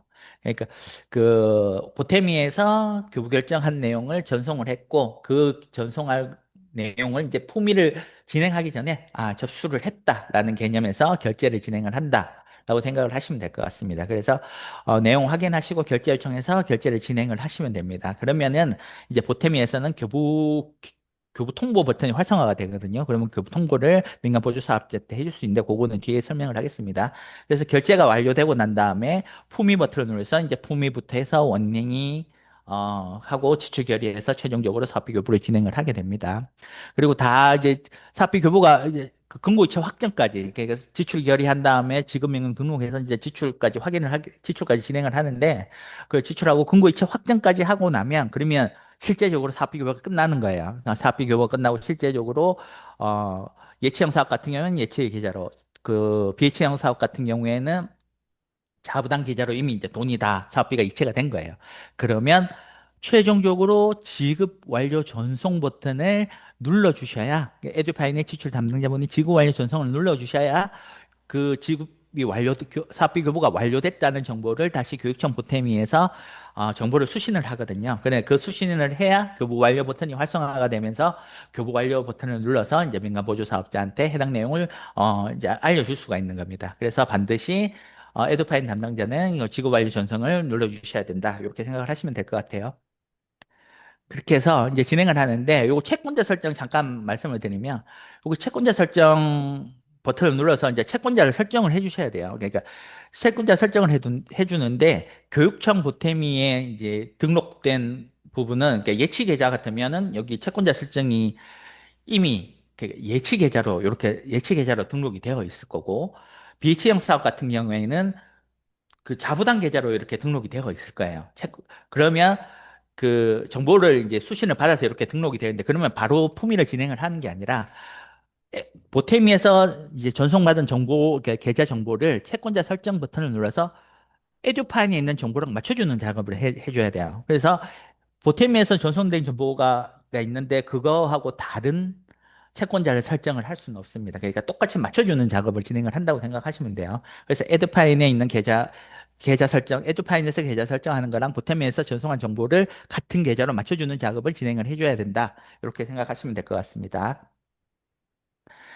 그래서 교부 결정 관리에서 예치 유형을 변경해도 되나요? 되는데 이제 예치 유형 변경 그 예치형 혹은 으로 이제 변경 가능할 때는 수정이 가능합니다. 근데 이제 비치형 선택 불가로 설정을 할 수 있거든요. 그런 경우에는 이제 비치형으로 변경할 수 없다라는 거고요. 그리고 민간 보조 사업자 자부담 계좌로 직접 교부가 가능한가요? 이렇게 되어 있는데 어, 비대치형 같은 경우에는 당연히 자부담 계좌로 사업비 교부를 진행을 합니다. 근데 예전에는 뭐 지금은 거의 그런 경우가 있는데 한참 2024년도 초에는 이런 질의도 있었어요. 그러니까 예치형 사업인데 일단 사업비를 예치 계좌로 받았어요. 근데 그 사업비를 전부 다 한 방에 사업비 그 집행 등록해서 자부담 계좌를 한 방에 다 넣어준 다음에 이제 자부담 계좌에서 쓰겠다. 이렇게 질의를 하시는 분들도 있었어요. 절대 안 되는 일이죠. 그죠? 절대 그렇게는 불가능한 일이고, 예치형이나 비예치형 사업은 이게, 그 예치형 사업은 저 시스템 내에서 이체 처리, 집행 등록하고 이체 처리까지 다 진행을 해야 되고, 비예치형 사업은 지급 명령 등록까지는 시스템에서 하고, 이후에 이제 이체 같은 경우에는 민간 보조사업자가 직접 은행을 가거나 아니면 인터넷 뱅킹을 통해서 기관에서 자체적으로 이체 처리를 해야 된다. 이렇게 생각하시면 될 것 같아요. 그리고 지급 완료까지 되어 있으나 교육청 부템이 교부 결정 목록에서 확인 시 교부 결정 통보로 되어 있습니다. 이렇게 되어 있다고 되어 있는데 제가 아까 말씀드렸듯이 이제 사업비 교부가 다 끝나고 나면 에듀파인에서 지급 완료 전송 버튼을 반드시 마지막으로 눌러줘야 된다고 말씀드렸잖아요. 그렇죠? 지급 완료 전송 버튼을 눌러줘야 교부 완료가 되는 거거든요. 그래서 교부 그 완료가 되게 하기 위해서는 지급 완료 전송 버튼을 반드시 눌러줘서 교부 완료 처리를 해줘야만 처리가 가능하다. 이렇게 생각하시면 될 것 같습니다. 그리고 에듀파이어인 전송 이후 교부 결정 정보 수정이 필요하면 어떻게 진행하면 될까요? 이렇게 되어 있는데 만약에 그 접수를 안 한 상태라면 그러면은 그냥 바로 수정해서 다시 재전송 해주면 됩니다.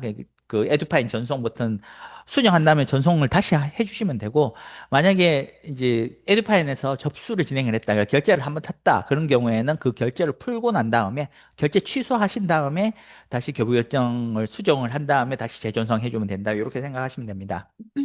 그래서 요청 전일 때는 가능하고 이미 요청이 끝났다 그러면 결제 취소 요청 버튼을 눌러서 그 취소를 한 다음에 교부 결정 정보를 수정을 해서 다시 재전송해 주면 된다. 이렇게 생각하시면 됩니다. 그리고 교부 금액을 나눠서 진행할 수 있나요? 돼 있는데 예, 교부 금액은 당연히 나눠서 진행을 할 수 있습니다. 그러니까 그 보조금 한도 내에서는 계속 나눠서 여러 차례 진행이 가능하다라고 생각하시면 됩니다. 그리고 교부 결정관리에서 간편 결제 요청은 어떤 기능인가요? 되어 있는데, 교부 결정관리에서 간편 결제 요청은 그 에듀파인에서 그 프로테미에서 에듀파인 전송 버튼을 눌러서 에듀파인에서 이렇게 조회가 쭉 되잖아요. 그 건들을 한 번에 접수한다. 아까 접수하는 개념일 때 결제를 한번 진행한다고 그랬잖아요. 한 번에, 그러니까 여러 건들을 한 번에 일괄적으로 결제해서 접수가 가능하도록 제공하는 기능이다. 이렇게 생각하시면 될 것 같아요. 그리고 교부 결정 결제 완료 상태에서 취소가 가능한가요? 이렇게 되어 있는데, 이제 교부 결제 취소 요청을 하면 돼요. 예, 취소 요청하고 결제 취소하면 되는데 교부가 완료되고 나면 실제적으로 그러니까 교부 에듀파에서 접수하고 품위하고 원인하고 지출까지 완료된 상태에서는 그런 상태에서는 이제 취소하기가 어렵죠. 이미 사업비가 교부가 됐기 때문에 그죠? 근데 그 전이라면 역순으로 취소해서 예를 들면 품위까지 진행했다. 그럼 품위 취소하면 되겠죠. 그죠? 품위 취소하고 다음에 그 접수할 때 결제 진행했던 거 또 결제 취소하고 그 다음에 또 그 저 에듀파인에서 보태미에서 교부 결정한 내용 수정해서 다시 그렇게 처리를 할 수 있겠죠, 그죠? 그렇게 진행을 하시면 됩니다. 그리고 하나의 자체 공모 사업인데 여러 단체가 참여한 교부 품위는 따로 해야 하나요? 네, 하나의 사업이더라도 이제 기관별로 교부 신청 절차를 진행하기 때문에 어, 이제 교부 신청 건별로 이제 연계성 수신 후 이제 품위 작성 진행해야 된다라고 생각하시면 되고요. 이제 교부로 이것도 아까하고 좀 중복되는 질이죠. 그러니까 교부 빨리 원하는 그 민간보조 사업자가 있을 경우에는 빨리 교부하는 방법이 있나요? 안 됩니다. 뭐, 그 업체는 뭐 그러면 빼서 지정 및 자체 공모용 사업으로 등록을 해서 뭐 이렇게 이야기하시는 분들이 있는데 절대 안 됩니다. 그런 걸 이제 사업 쪼개기라고 하죠. 그죠? 예. 예, 절대 그런 식으로 처리를 하면 안 되고 반드시 같이 그러니까 같은 사업 같은 경우에는 같이 여러 단체가 한 번에 이제 교부가 될 수 있도록 그렇게 진행을 하셔야 된다라고 생각을 하면 될 것 같습니다. 그리고 이제 교부 결정 취소 관리에서는 이제 교부 결정 취소를 할 수가 있고요. 그래서 등록 버튼을 눌러서 이미 교부 결정된 것에 대해서는 취소를 하는데 그 취소 처리를 해줄 수가 있는데 여기 취소한다고 해서 만약에 교부가 이미 완료됐다. 아까 했던 것처럼 사업비 교부가 이미 완료된 것 같은 경우에는 여기에 등록은 그러니까 취소 처리는 할 수 있는데 시스템적으로 그 교부된 사업비를 다시 반납받는 거는 시스템적으로 할 수가 없는 거거든요. 그거는 별도로 반납받고 여기에 교부 결정해서 이제 등록만 해주시면 되는 거예요. 어. 그렇게 해서 이제 교부결정 취소 관리에서 이제 교부결정 취소를 진행할 수 있다라는 부분이고요. 여기 있죠. 사업비 교부가 이미 완료됐는데 교부 취소가 가능한가요? 돼 있는데 이제 교부 취소하는 방법은 그 별도로 취소하는 방법이 없기 때문에 사업비를 별도로 받아가지고 취소 등록까지 진행을 해줘야 됩니다. 근데 이게 이제 잘못 이제 교부한 거라서 전체 금액을 이제 반납받기 위해서 이제 사업 포기, 그 수행 사업 포기 신청 받아가지고 이제 승인한 다음에 그 사업 포기 반환하는 방법을 쓰면 어떠냐 이렇게 이야기하시는 분도 있는데 그런 경우에는 그렇게 하게 되면 이미 사업비가 한번 교부가 된 거죠, 그죠? 사업이 교부되고 포기를 한 거기 때문에 그것도 정보 공시가 다 되어져야 되는 거예요. 그러니까 사업이 결정이 되고 사업을 수행하다가 포기해서 반납한 거랑 사업비 교부 자체가 결정이 취소된 거랑은 행정적으로 보면 완전히 다른 이야기인 거죠. 그죠? 그렇기 때문에 그렇게 처리를 하면 하지 말고 일단 교부 결정 취소해서 취소 처리한 다음에 그다음에 별도로 해당 사업비 교부는 별도로 반납을 받으셔서 지출 그 에듀파인에서 어떻게 뭐 반납 처리를 한다든가 처리를 진행을 해주셔야 된다. 이렇게 생각하시면 될 것 같습니다. 그래서 이제 교부 결정 취소해서 이제 취소를 해주면 된다라는 거고요. 그래서 제가 이제 교부가 완료됐을 때 취소해야 되는 경우는 이렇게 계속 말씀을 드렸습니다. 그래서 이거 한번 읽어보시면 될 것 같아요.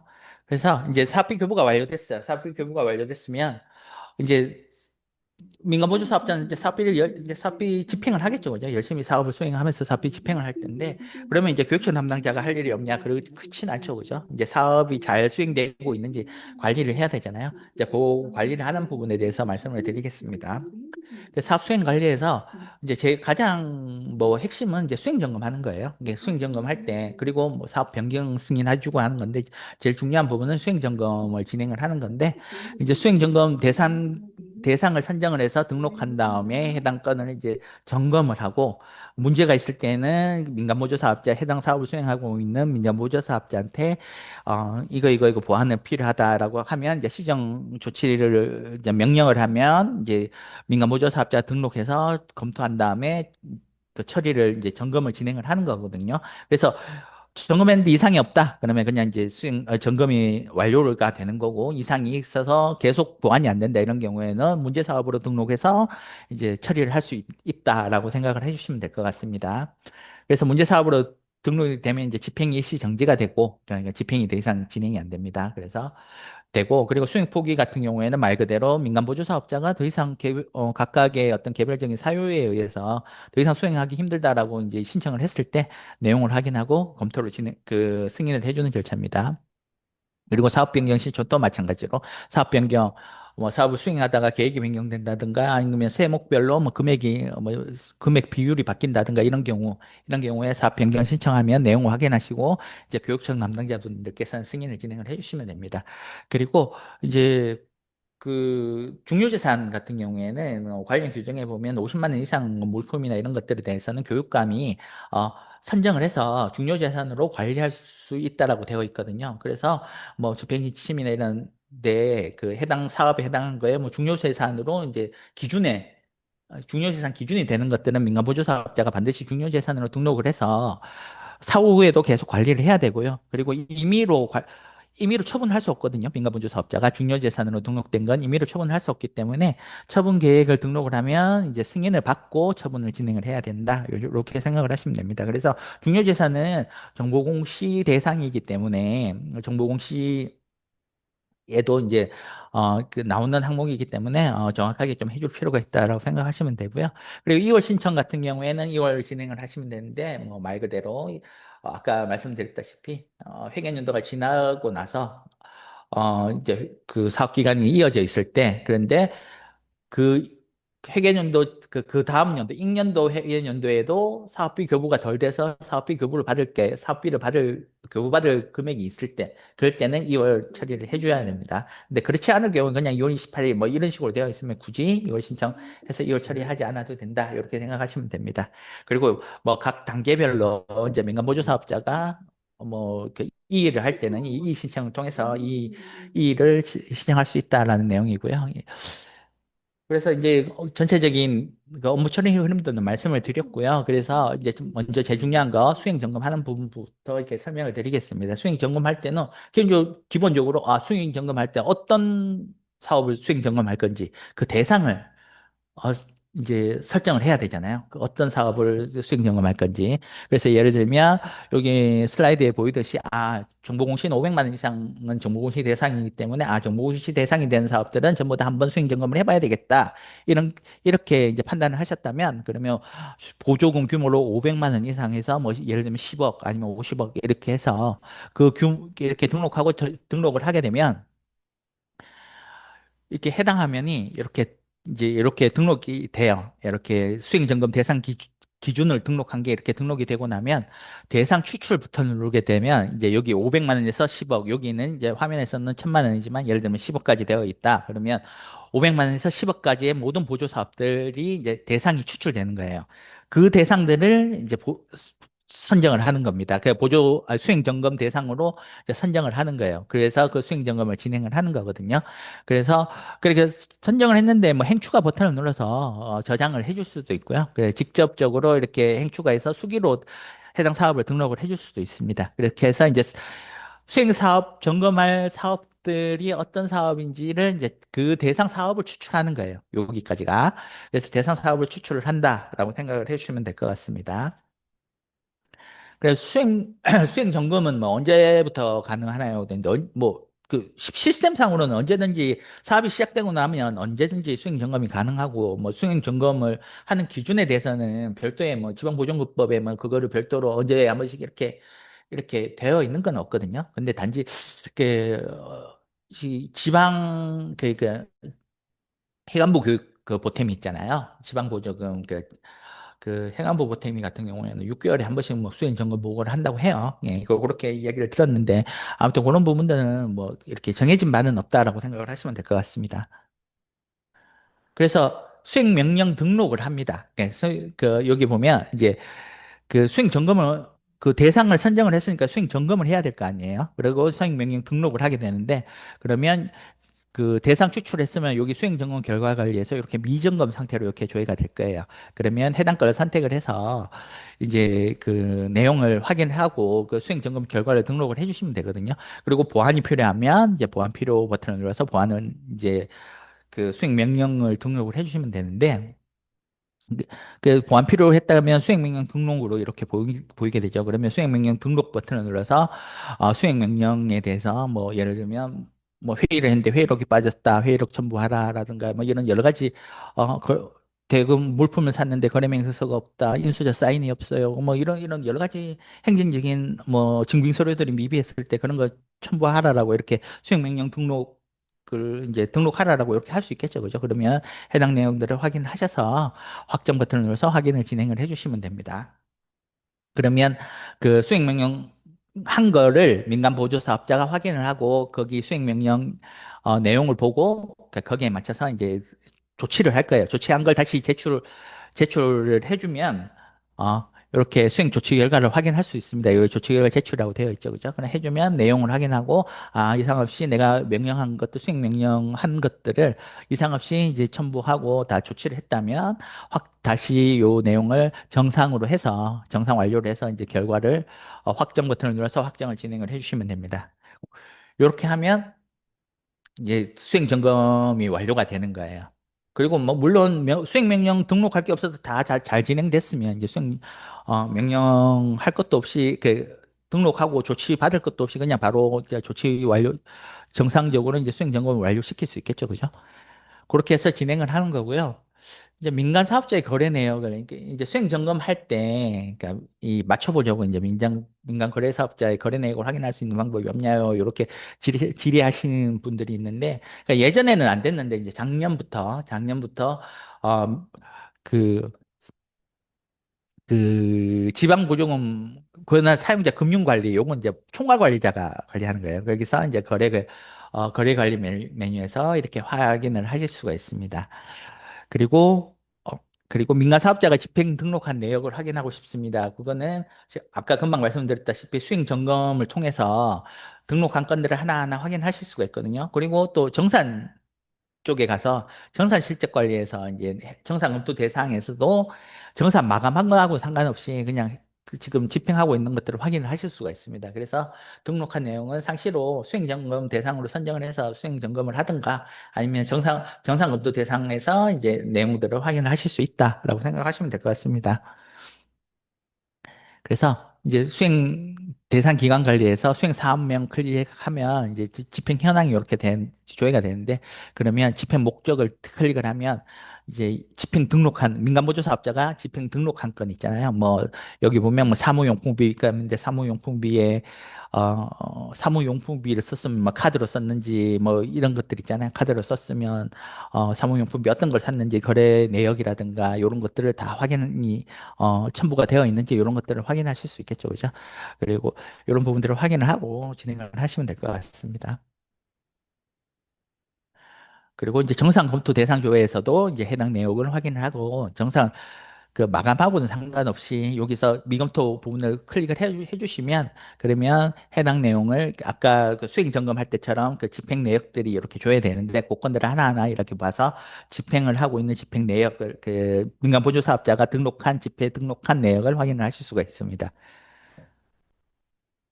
그리고 이제 수행 점검하는 과정에서 수행 명령을 했는데 민간 보조 사업자가 제대로 조치하지 않은 경우 진행 방향은 어떻게 하나요? 조치하지 않으면 이제 문제 사업으로 등록해야 되겠죠. 문제 그 가만히 둘 수 없잖아요. 그죠? 그거 조치를 하라고 했는데 계속 1차, 2차, 3차에 걸쳐서 계속 조치를 하라고 했는데 조치하지 않는다면 그러면 해당 건을 이제 문제 사업으로 등록하고 이제 일시정지, 집행정지 시킨 다음에 이 사업을 뭐 수행을 계속 할 건지 이런 부분들에 대해서 이야기를 한 다음에 최종적으로 조치를 취할 수 있다라고 생각하시면 될 것 같아요. 그리고 이제 수행 점검 보고 조회인데 수행 점검 보고 조회는 아까 수행 점검해서 뭐 수행 명령 등록하고 조치 결과 제출받고 요거하고는 달라요. 그 수행 점검 보고 조회는 이게 그 교육청 담당자분들께서 이제 대상 기준을 선택을 해서 대상 추출을 해서 수행 점검을 시작을 하는 수행 점검을 하는 사업들은 여기 수행 점검 보고 등록이라는 민간 보조 사업자들이 거기서 다 조회가 되거든요. 그러면 거기서 수행 점검 보고를 하는 거예요. 그러니까 이 건건에 대해서 그러니까 뭐 집행건, 뭐 인건비 아까 보였을 때 사무용품비, 인건비 이런 걸 집행 내역들을 건건히 확인을 하는 게 아니라 점검을 하는 게 아니라 지금 전반적인 수행 그 사업 수행의 전반적인 사항이 어떻게 진행되고 있는지를 확인을 하는 거예요. 그래서 민간 보조 사업자가 수행 점검 중인 것들을 다 보고 여기 파업창에 보이는 이 내용을 등록을 하고 제출을 하게끔 되어 있거든요. 그러면 제출을 하게 되면 여기서 수행 점검 보고조에서 이제 수행 상황 보고 상태로 해당 내용을 확인을 하고요. 해당 내용을 확인을 하고 저 수행 상황을 이제 그 제출을 받게 됩니다. 그래서 내용을 확인할 수 있습니다. 아까 말씀드렸는데 수행 점검 보고는 언제 해야 하나요? 이렇게 되어 있는데 수행 점검 보고는 뭐 정해진 바는 없는데 행안부 보태미는 6개월마다 수행 점검 보고를 하고 있다는 거 그냥 참고로 알려드리는 거예요. 꼭 6개월마다 하라는 의미는 아닙니다. 예, 이렇게 생각을 하시면 될 것 같고요. 그리고 다음은 이제 문제사업 관리 같은 경우에는 이제 문제사업을 아까 이야기했다시피 수행 점검을 했는데 조치를 하라고 수행 명령 등록해서 조치하라고 이야기를 했는데 계속 조치가 안 되어지고 이런 경우에는 문제사업 관리에서 등록해서 사업을 일시 정지시키고 해당 건을 이제 최종적으로 확정을 지어서 환수를 받을 것인지 어떨지 이런 것들을 이제 여기서 확인을 하실 수가 있습니다. 그래서 뭐 수행 포기하는 경우도 마찬가지로 문제사업으로 등록을 해서 이제 환수를 받고 이게 저 그 사업비 집행을 일시 정지시킬 수가 있습니다. 그렇게 진행된다라고 하시면 되고요. 그리고 환수 결과 관리에서는 이제 제가 아까 말씀드렸죠. 그러니까 환수하고 반환의 개념이 보태면에서 반납받을 때는 환수와 반환의 개념을 쓰는데 그 단어를 쓰는데 환수는 사업이 다 끝난 건에 대해서 환수 처리를 그 반납을 받을 때 환수를 한다고 이야기를 하고 교육적 보탬에서는요. 그리고 사업이 진행 중인 건들에 대해서 뭔가 뭐 포기를 예를 들면 사업 중간에 포기해서 그 남은 돈을 반환을 받는다 이런 거는 반환이라고 한다. 그 반환 처리한다라고 이야기한다. 이렇게 나눈다고 그 말씀을 드렸습니다. 그래서 문제 사업 환수 결과 관리라는 거는 문제 사업으로 등록된 건에 대해서 환수 결과를 관리하는 거예요. 그말 그대로 사업이 끝났고, 사업이 끝났는데 수행 점검을 했는데 이상이 발견된 경우. 그런 경우에는, 아, 이게 문제가 생겼으니 반납해라라고 이야기를 하고 별도의 계좌를 알려줘야 되겠죠. 그죠? 이게 시스템으로 처리할 수 없어요. 별도의 반납 계좌를 알려준 다음에 반납 처리, 반납을 하고 나면 여기 반납 환수 결과 관리에서 여기서 반납을 처리를 그냥 반납된 거를 시스템상으로 그냥 결과값을 등록해 줄 수 있다. 이렇게 생각을 하시면 될 것 같아요. 이렇게 결과값을 등록해 주면 민간 보조 사업자가 아 내가 요런 금액에 대해서 환수 처리를 받아 가지고 환수를 했고 그러니까 반납을 했고 그리고 반납한 건들에 대해서 아 최종적으로 처리가 다 되었구나라고 이렇게 확인을 하실 수가 있습니다. 그다음 이제 수행 포기 사업 검토 관리에서는 말 그대로 민간 보조 사업자가 해당 건을 뭐 개별적인 사정에 의해서 더 이상 수행하지 못하겠다 이랬을 때는 수행 포기 사업 신청을 하게 되면 이제 해당 내용을 확인하고 확정해서 승인을 하게 되면 이제 더 이상 사업을 진행할 수 없다라고 생각하시면 됩니다. 그래서 그 수행 포기 확정 이후 이제 제가 아까 말씀드렸듯이 문제 사업으로 등록을 해서 문제 사업으로 이제 관리를 할 수도 있다. 이렇게 생각하시면 될 것 같아요. 그래서 그 수행 포기하는 민간 사업자도 정산 및 실적 보고 절차 진행 후 반환 처리로 마무리하는 건가요? 이게 이렇게 되어 있는데 이제 수행 포기하면 예를 들면 3월 1일 날 시작을 했는데 6월 달에 수행 포기를 했어요. 그래서 승인까지 완료가 됐습니다. 승인까지 완료가 됐으면 그러면 6월까지 그 사업비 집행한 것들이 있을 수 있잖아요. 그럼 그걸 어떻게 하느냐? 이런 거 정산 처리를 하냐? 뭐 집행한 건 인정을 하고 이때까지 집행한 건 인정을 하느냐 아니면 집행한 것도 인정을 못 하고 그러면 쓴 것까지 다 반납을 받느냐 이런 여러 가지 행정적인 판단을 하신 다음에 그런 다음에 정산하고 실적 보고 그러니까 절차를 다 진행을 해 주셔야 됩니다. 그러니까 일반 사업가하고 동일하게 정산하고 실적 보고하고 반환하고 이런 처리를 다 해 주셔야 된다. 그 부분을 이제 참고하시면 될 것 같아요. 그리고 수행 사업이 종료된 이후 이제 규정 위반이 적발되면 환수할 수 있는 방법이 있습니까? 이렇게 되어 있는데 말씀드렸던 것처럼 종료하고 난 다음에 수행 점검을 했는데 뭐 문제가 발견될 수 있잖아요. 그런 경우에는 시스템적으로 막 강제로 환수할 수 있는 방법은 뭐 행정적인 절차밖에 없죠. 그죠? 환수해달라고 요청하고 안 하면 뭐 공보내고 뭐 이렇게 해서 그 법적인 절차를 받는다든가 그렇게 할 수 있는 뭐 강제할 수 있는 방법은 그런 것밖에 없고 시스템적으로 뭐 환수할 수 있는 방법은 없습니다.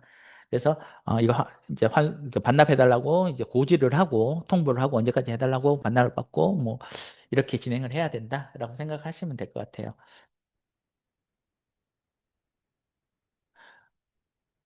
그리고 수행 포기하고 문제사업 등록까지 했는데 환수 관리에서 조회되지 않는다. 이렇게 되어 있는데, 아까 말씀드렸다시피 환수 관리는 사업이 종료된 것만 처리하는 겁니다. 그러니까 환수라는 단어 자체가 사업 종료된 건에 대해서 반납받는 걸 환수라고 하기 때문에 사업 종료된 것만 환수 관리에서 줘야 돼요. 그래서 사업 종료가 되지 않았는 경우에는 조회가 안 되기 때문에 사업 종료를 진행을 해 주셔야 됩니다. 그러면 환수 관리에서 조회가 가능하다라고 생각하시면 되고요. 강제 이행 환수 기능은 당연히 없죠, 그죠? 네, 강제로 환수한다는 거는 그 민간보조 사업자의 그 예금주가 민간보조 사업자인 계좌에서 강제로 환수를 한다는 이체해 온다는 이야기인데 있을 수 없잖아요, 그죠? 있을 수 없기 때문에 그런 절차는 없다라는 거 참고하시면 될 것 같아요. 그리고 사업 변경 신청 같은 경우에는 이제 사업을 수행하다가 민간보조 사업자가 이거 뭐 그 변경해야 될 사안이 있을 때, 그럴 때 이제 사업 변경 신청을 진행을 해주시면 되는데, 뭐 주로 제일 많이 하는 게 이제 예산 집행 계획에서 그 세목별로 금액이 막 예를 들면 뭐 운영비, 수용비 100만 원, 그리고 뭐 저 여비 100만 원 이렇게 했었는데 뭐 금액이 딱 맞게 쓸 수 없잖아요. 그렇게 좀 달라질 때, 이럴 때는 뭐 물론 허용된 범위 안에서 이제 허용된 예산 변경의 범위 안에서 이렇게 바뀔 때는 그렇게 바꿔서 처리를 할 수 있다라고 생각을 하시면 될 것 같아요. 그래서 이제 수행기관 탭에서 사업 변경 신청할 때 요거는 이제 한 번씩 교육청에서 최근에 올해만 들어도 이제 2번 정도 제가 질의를 받을 것 같은데 여기 대표자 휴대전화번호 이거 저 사업 정보에 잘못되어 있는데 이거 어떻게 변경해요? 이렇게 물어보시는 교육청 분들이 계셨어요. 이제 그럴 때는 여기 대표자 여기 사업 변경 신청을 통해서 대표자 휴대전화번호 여기 변경을 그러니까 민간보조 사업자가 여기 휴대전화번호 변경을 신청을 하면 신청하고 승인하면 요거 바뀌게 됩니다. 예, 그렇게 바뀌게 된다라고 생각하시면 될 것 같아요. 그래서 탭별로 이렇게 내용을 하시면 되고 그리고 예산이 증액되었을 때도 마찬가지로 이미 사업을 수행하고 있는데 예산이 증액됐어요. 뭐 추경이 됐다거나 이렇게 돼서 이제 예산이 증액이 되는 경우에 그런 경우에도 사업 변경 신청을 통해서 사업비 증액을 시켜주면 됩니다. 예, 그렇게 생각하시면 됩니다. 그래서 이제 각 탭별로 이제 필요한 변경 건이 있으면 변경 요청한 건이 있으면 그거에 대해서 승인을 진행을 해주시면 된다. 라고 생각을 해주시면 됐고요. 다음은 이제 중요재산 조회 같은 경우에는 아까 말씀드렸다시피 50만 원 이상 물품이나 이런 것들에 대해서는 중요재산으로 교육감이 지정을 할 수 있게 되어 있습니다. 중요재산으로 등록해서 이제 사후에라도 사업이 끝나고 나서라도 관리를 할 수 있게끔 되어 있기 때문에 중요재산으로 이제 이제 민간보조 사업자가 등록한 건에 대해서 중요재산들을 조회를 하실 수가 있습니다. 이렇게 해당 내용을 조회를 하실 수가 있고요. 그리고 아까 말씀드렸다시피 그 사후에라도 그러니까 사업이 끝나고 나서라도 마음대로 이 중요재산으로 등록된 물품들을 민간보조사업자가 처분을 할 수가 없어요. 그러니까 처분을 할 수가 없기 때문에 해당 건 중요재산 같은 경우에 처분을 하려고 하면 이제 처분할 때 처분 계획을 이제 등록을 해서 해줘야 됩니다. 그래서 제출하고 교육청 담당자분께서 해당 내용을 확인 다음에 승인을 해줘야만 이제 처분을 할 수가 있어요. 민간보조 사업자가. 그렇다는 거 참고하시면 될 것 같습니다. 그리고 2월 신청 검토 같은 경우는 이제 2월 해야 되는 건들이 있을 때 2월 신청한 내용을 확인을 하고 2월에 진행을 해주는 내용이라고 생각을 하시면 되고요. 뭐 실질적으로 아까 말씀드렸다시피 2월을 하는 거는 그냥 사업 기간이 기간만 넘어간다고 2월을 뭐 신청하고 하는 건 아니고요. 실제로 회계 기간이 지나서도 사업비를 더 교부받을 건들이 있을 때 그런 때는 2월 신청한다. 이렇게 생각하시면 될 것 같아요.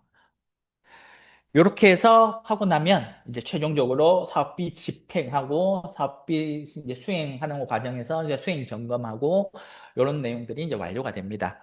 그래서 그 민간보조 사업자는 열심히 집행을 했을 테고 이제 여기 계시는 교육청 담당자분들께서는 열심히 이제 사업 관리를 이제 수행하는 거를 관리를 했을 거 아니에요. 이제 관리가 하고 이제 최종적으로 사업이 종료가 되고 나면 그러면 이제 정산하고 실적 보고서 작성하고 이런 것들을 해야 되겠죠, 그죠? 그래서 정산하는 방법에 대해서 말씀을 드리겠습니다. 정산한 거는 이제 일단 기본적으로 사업이 끝났다라고 민간보조 사업자가 집행 마감을 해줘야 돼요. 집행 마감하고 자부담 계좌에 있는 돈을 어, 자부담 계좌에 있는 돈을 이게 반환을 해줘야 되겠죠. 예를 들면 자부담 계좌에 있는 돈을 이제 자부담 계좌에 또 이자가 발생할 수도 있잖아요. 그죠? 그러면 이자 같은 것도 다 등록을 하나하나 다 해줘야 되고 다 등록한 다음에 그 등록한 것에 대해서 저 교육청 담당자분한테 이거 이제 그 정산해 주세요 하고 제출을 하게 됩니다. 정산 제출 버튼을 눌러서 정산 제출을 하게 되는데 그러면은 이제 해당 건들을 집행 내역들을 검토를 하고 중간중간에 수행 점검을 계속 해왔다면 뭐 이렇게 정산하기 쉽겠죠, 그죠? 네, 정산하기 쉬울 텐데 그렇지 않은 경우에는 이제 이렇게 정산할 때 꼼꼼히 보셔야 됩니다. 그래서 해당 내용들을 확인을 하고 정산을 진행을 해주시면 되고요. 그리고 사업이 끝나고 2개월 이내에 반드시 실적 보고서 작성하고 제출하고 승인을 하게끔 되어 있기 때문에, 제출하게끔 되어 있기 때문에, 반드시 실적 보고서도 챙기셔야 됩니다. 실적 보고서 작성 안 하면 나중에 정보 공시할 때, 이제 그 사업 종료를 해야 되는데, 정보 공시할 때 등록이 안 돼요. 그 사업 종료를 시킬 수가 없기 때문에 실적 보고서 작성이 안 되면 그렇기 때문에 실적 보고서도 반드시 챙겨서 진행을 해야 된다라고 생각하시면 되고요.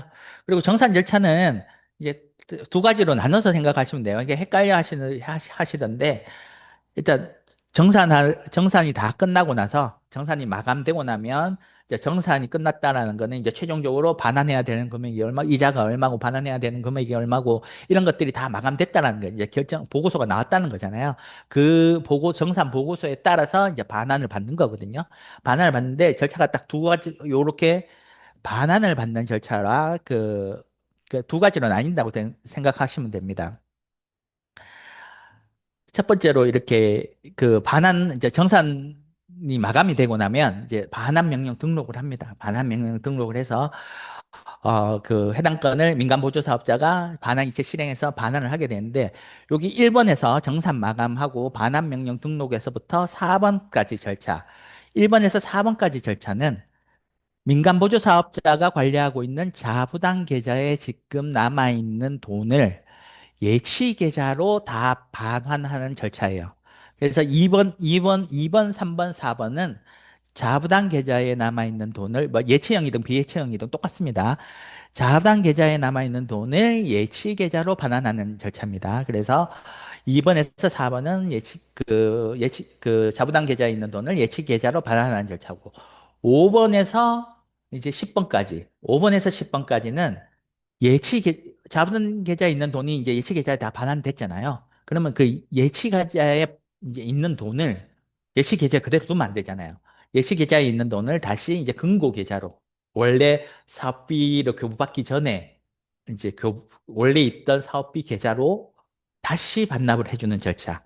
그 절차가 이제 5번부터 10번까지 반환 징수 요청에서부터 반환 이체 실행까지 이렇게 진행이 된다고 생각하시면 돼요. 그래서 민간 보조 사업자가 진행하는 그 2번에서 4번은 민간 보조 사업자가 이제 반환을 하는 거고 5번에서 10번은 실제적으로 보조사업 담당자가 요거 이제 징수해 주세요 하고 처리를 하면 실제적으로 교육청의 지출 담당자나 혹은 수입 담당자가 최종적으로 이제 처리를 하는데 최종적으로 이제 반환 처리를 한다라고 생각을 하시면 됩니다. 그러니까 이렇게 진행되는 거, 이 부분만 그러니까 명심하시면 뭐 어려운 부분은 없을 거예요. 그래서 이제 그 민간 보조 사업자가 이제 정산 내용, 뭐 집행 마감하고 이렇게 정산을 제출을 합니다. 그러니까 해주세요 하고 정산 제출을 하면 여기 보시면 진행 상태가 이제 정산검토 대상조에서 정산 제출이라고 되어 있죠, 그죠? 네, 정산 제출이라고 되어 있는 부분을 확인을 하시고 그럼 해당 건 선택을 클릭을 하시면 이렇게 이제 집행했던 건들, 집행 내역들이 이렇게 쭉 뜹니다. 그러면 하나하나 이렇게 내역들을 검토를 하시면 돼요. 그래서 하나하나 내용을 하시면 되는데 일괄 검토 완료가 있는데 일괄 검토 완료하면 이제 전체적으로 그냥 확인 안 하고 검토가 되는 건데 이거는 그 기능은 뭐 이렇게 그 기능이 있긴 한데 그거 사용하시면 안 되겠죠. 그죠? 하나하나 확인을 하셔야 되겠죠. 그죠? 이거 누르고 나서 다시 돌려달라고 이렇게 이야기하시는 분들이 있어서 이게 제가 이제 말씀을 드리는 건데 일괄 검토 완료 눌러버리면 이게 그냥 안 받는데도 다 완료돼 버립니다. 진행 상태가 검토 완료가 돼 버리기 때문에 요거는 일괄 검토 완료 버튼을 클릭할 때는 주의를 하시라라고 말씀을 드립니다. 그래서 이제 하나하나 확인을 해 주시면 되고요. 그래서 어, 특권 선명을 누르면 이렇게 이제 검토 내역, 그 민간 보조 사업자가 집행해서 등록한 내역들이 이렇게 보이게 됩니다. 그래서 내용들을 확인하고 혹시나 내용이 있는데 뭐 예를 들면 회의록에는 3명이 되어 있는데 회의비는 4명에 해당하는 금액이 뭐 예를 들면 1인당 3만 원인데 9만 원까지 써야 되는데 12만 원을 썼다. 뭐 이런 경우라면 그러면 뭐 3만 원은 이제 불인정을 할 수가 있겠죠. 그죠? 네, 그렇게 이제 금액이 생긴 경우에 이제 불인정 금액을 이제 입력을 해 주셔야 되고 그렇게 해서 입력을 진행을 해 주시면 되고 그렇게 해서 이제 입력하시고 내용 확인하신 다음에 검토가 완료되면 이제 검토 완료 버튼을 눌러주고 보안 요청이면 뭐 보안 요청 버튼을 눌러서 그 다음에 다음 집행 정보 보기 하면 이제 그 다음 집행 건들을 이렇게 계속 넘어갑니다. 그렇게 해서 이제 집행을 완료해 주시면 되고요. 집행은 이제 정산이 마감되고 나면 정산 결과 목록조회에서 정산 결과가 이제 됩니다. 그러니까 정산 결과가 완료가 되는데 여기서 이제 주의하셔야 되는 게 그 정산하실 때 항상 헷갈려 하시는데 제가 그래서 교육할 때마다 항상 이렇게 굉장히 강조를 드리는데 말씀을 드리자면 여기 이제 정산 결과 세부 내역 보시면 여기 자부담금 재원구분의 자부담금에 대한 이자 금액이 지금 100원 되어 있죠. 그죠? 그 정산이 100원 그러면 이 뜻은 자부담금에 발생한 총 이자가 100원이라는 이야기예요. 예, 자부담금에 발생한 총 이자가 100원이니까 보고서에는 자부담금에 대한 이자 금액이 100원이 맞겠죠. 그죠? 그래서 정산보고서에는 100원이라고 나와 있는 겁니다. 그런데 이제 반환할 때는 이야기가 틀린데 그 부분은 제가 그 부분은 뒤에 이제 반환에 가서 설명을 드리겠습니다. 그리고 요거는 이제 실적 보고서 하는 부분이고 실적 보고서는 이제 실적 보고서를 민간보조사업자가 먼저 제출을 하면 해당 제출한 건에 대해서 해당 건을 확인을 하고 승인을 해줄 수가 있습니다. 그래서 해당 건을 확인하면 제출 버튼을 눌러주게 되면 이제 제출한 건들을 이렇게 하나하나 탭별로 확인을 하실 수가 있습니다. 확인하고 이제 승인을 해주시면 되는 거고요. 그리고 이제 반환 명령 관리에서 아까 말씀드렸던 자부담금 계좌가 100원이었다. 이렇게 말씀을 드렸잖아요. 그래서 그 이제 정산 마감이 되고 나면 반환 명령 관리라는 메뉴에서 이렇게 반환 등록 상태로 이렇게 조회가 됩니다. 해당 건이 정산 마감된 건들이 이렇게 조회가 돼요.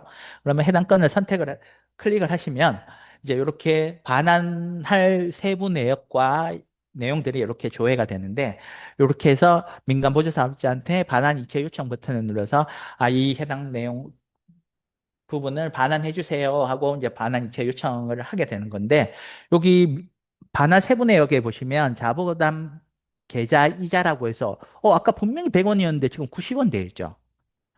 정산 보고서에는 자부담 계좌 이자가 100원이었는데 여기 저 반환 세부 내역에는 자부담 계좌 이자가 90원 되어 있어요. 이거 왜 이런가요? 이렇게 문의 주시는 분들이 정말 정말 많으세요. 그러니까 요거는 왜 그런가 하면 자부담금이 있는 사업, 그러니까 사업비가 자부담금이 없는 사업은 정산 보고서가 100원이면 여기 자부담금 계좌이자 그러니까 반환 세부 내역에 보이는 이자도 반환 금액도 100원이어야 돼요. 그러니까 자부담금이 없는 사업이라면 근데 자부담금이 있는 사업 같은 경우에는 어, 그 정산 보고서에 있는 100원은 그 자부담 계좌에서 발생한 총 이자 금액이 100원인 거고 그 중에서 100원 중에 실제로 반납해야 되는 돈이 얼마인지 그것을 그거를 그 100원 중에 지방 보조금에 대한 이자가 얼마고 그리고 자부담금에 대한 이자가 얼마고 요거를 나눠서 항목으로 입력을 하게끔 되어 있거든요. 민간 보조 사업자가 이자를 등록할 때 예를 들면 100만 원짜리 사업이고 10만 원이 이제 자부담금이다. 그런데 100원 자부담금의 총이자가 100원이 발생했다. 그러면은 100만 그 지방 보조금 100만 원 사업비 100만 원에 대한 100원 중에 100만 원에 대한 이자가 얼마고 예를 들면 90원이다. 그리고 자부담금에 대한 이자가 10원 그 10만 원에 대한 이자가 10원이다. 이렇게 해서 90원, 10원 그렇게 합쳐서 100원이잖아요. 총 이자가 100원이다. 그렇게 등록을 했다면 그러면 90원으로 이렇게 보이는 거예요. 그래서 실제 반환 대상이 되는 자부담 계좌의 이자는 지방 보조 사업비에 대한 이자다. 그러니까 자부담금에 대한 이자는 반환 대상이 아니다. 이렇게 생각을 하시면 됩니다. 그렇게 해서 이렇게 사업비가 예를 들면 뭐 9대 1이다. 그러면 거기 사업비 등록 이자 등록할 때 사업비 비율로 배분이라는 버튼이 있어요. 그러니까 배분 버튼 탁 누르면 자동으로 그 사업비 비율에 맞춰서 이렇게 자부담금 총 100원에 대해서 자동으로 이렇게 계산해서 입력을 해주거든요. 설정을 해주거든요. 그렇기 때문에 뭐 계산하기 복잡하고 그렇게 하면 된다라고 될 때는 반드시 그냥 순사업비 비율로 그 민간 보조사업자들이 전화 많이 올 거예요. 그러면 순사업비 비율로 이렇게 배분 그 버튼 눌러서 그냥 계산되는 대로 등록하시라. 그렇게 안내를 해주면 될 것 같아요. 근데 그게 아니라 순사업비 비율로 배분한 게 아니고 좀 계산을 해봐야 된다. 그러니까 실제로 반환되는 금액은 그 배분대로 되는 게 아니라 별도로 된다. 그런 경우에는 이제 뭐 담당자분께서 교육청 담당자분께서 그 반환해야 되는 금액을 이제 계산을 하셔야 되겠죠, 그죠? 뭐 어떤 기준에 따라서 이렇게 반환 금액을 할 때 그러면 그 민간 보조사업자한테 그 항목에 지방 보조금 그저 자부담 계좌 이자 총 이자 중에 지방 보조금에 해당하는 항목에다가 그 반환 금액을 입력을 하시라. 뭐 80원이면 80원을 거기에다가 입력을 하시라라고 해야 반환 세부 내역에서 이제 정산이 끝나고 나서 반환 세부 내역에 여기에 80원이 보인다. 이렇게 되는 겁니다. 제가 좀 장황하게 설명을 드렸는데 요게 이제 가장 질의를 많이 주시는 부분이라서 제가 설명을 드렸고요. 그래서 그렇게 이제 된다. 그 자부담금 계좌이자는 그렇게 반환 대상은 그렇게 된다라고 생각을 하시면 되고 그리고 여기에서 이제 반환 세부 내역에서 이제 예치형과 비예치형이 차이가 있는데 반환세부 내역에 보면, 그러니까 예치형 사업 같은 경우에는 사업비를 예치 계좌로 저 사업비를 교부를 하잖아요. 그러면 사업비 잔액이 남았을 때는 그 잔액이 어디에 있나요? 그 예치 계좌에 있겠죠, 그죠? 예치 계좌에 있는데 이 반환하는 절차 자체는 제가 아까 말씀드렸죠. 자부담 계좌에 있는 돈을 예치 계좌로 그 반납하는 절차다라고 말씀을 드렸는데 예치 사업 같은 경우에는 사업비 잔액 자체가 이미 예치 계좌에 있기 때문에 반환 내역이 없겠죠, 그죠? 예, 반환 내역이 없습니다. 이게 예치형 사업 같은 경우에는 반환 세부 내역에 그 사업비 잔액은 없습니다. 그런데 비예치형 사업 같은 경우에는 사업비 교부를 자부담 계좌로 하기 때문에 사업비 잔액도 자부담 계좌에 남아 있겠죠. 그러면 반환 명령 그 등록해서 반환을 할 때는 반환이라는 거는 자부담 계좌에 있는 돈을 예치 계좌로 반납을 하는 거기 때문에 그 비예치형 사업 같은 경우에는 반환 세부 내역에 사업비 잔액이 있을 경우에는 사업비 잔액이 표시가 됩니다. 그래서 한 번씩 이 사업은 잔액이 있는데 이 사업은 잔액이 없어요. 이렇게 질의를 주시는 분들이 있어서 제가 이렇게 잠깐 말씀을 드렸습니다. 그렇게 진행된다고 생각을 하시면 되고요. 그리고 반환 징수 요청 관리에서는 이제 반환 요청을 그 사업 담당자분께서 징수 요청을 하시면 되는데 통상 이자나 그 이자, 수익금 이런 거는 이제 징수 요청을 하게 되는 거고 여기서 반환 징수 구분의 징수 요청을 하게 되는 거고 그리고 뭐 불인정 금액, 사피 잔액 이런 경우에는 이제 지출 반납으로 이제 처리를 하거든요. 그래서 반환 요청을 하게 되는 건데 그런데 뭐죠? 그러니까 이자 같은 경우에는 이자나 이런 경우에는 이제 여기 보면 별도 반환 처리라고 되어 있죠. 그러니까 이자는 총괄 담당자가 별도로 처리를 해요. 그러니까 실제로 이제 이자는 별도로 총괄 담당자가 처리를 하기 때문에 뭐 여기 선택도 안 되게 돼 있죠. 그죠? 그렇기 때문에 여기 이자는 신경 쓰실 필요 없고 잔액이나 불인정 금액만 뭐 반납을 할 것인지. 근데 그 보통 잔액이나 불인정 금액은 이제 반납을 해야 되는데 근데 회계연도를 지나버려서 버리는 경우가 있잖아요. 그러니까 2025년 사업인데 2026년 4월 뭐 3월 4월 돼서 이제 반환하려고 하면 그러면 이거 반환 지출 그 에듀파이 지출 담당자가 이거 반환 처리를 할 수 있을까요? 그냥 못 하겠죠, 그죠?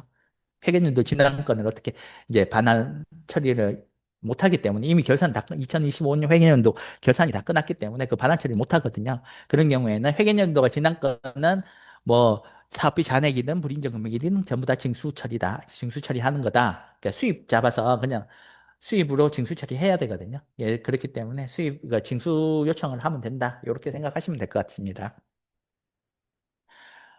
그래서 이제 Q&A 잠깐 보시면 정산이 끝나고 사업비 잔액 반입은 이제 교육청 보탬이 시스템을 이용해서 해야 되는 것일까요? 아니면 시스템을 이용하지 않고 바로 반납받아도 될까요? 그랬는데 반드시 시스템을 통해서 반납을 하셔야 되고 당연히 이제 시스템을 통해서 교부된 내역은 반드시 시스템을 통해서 반납이 돼야 됩니다.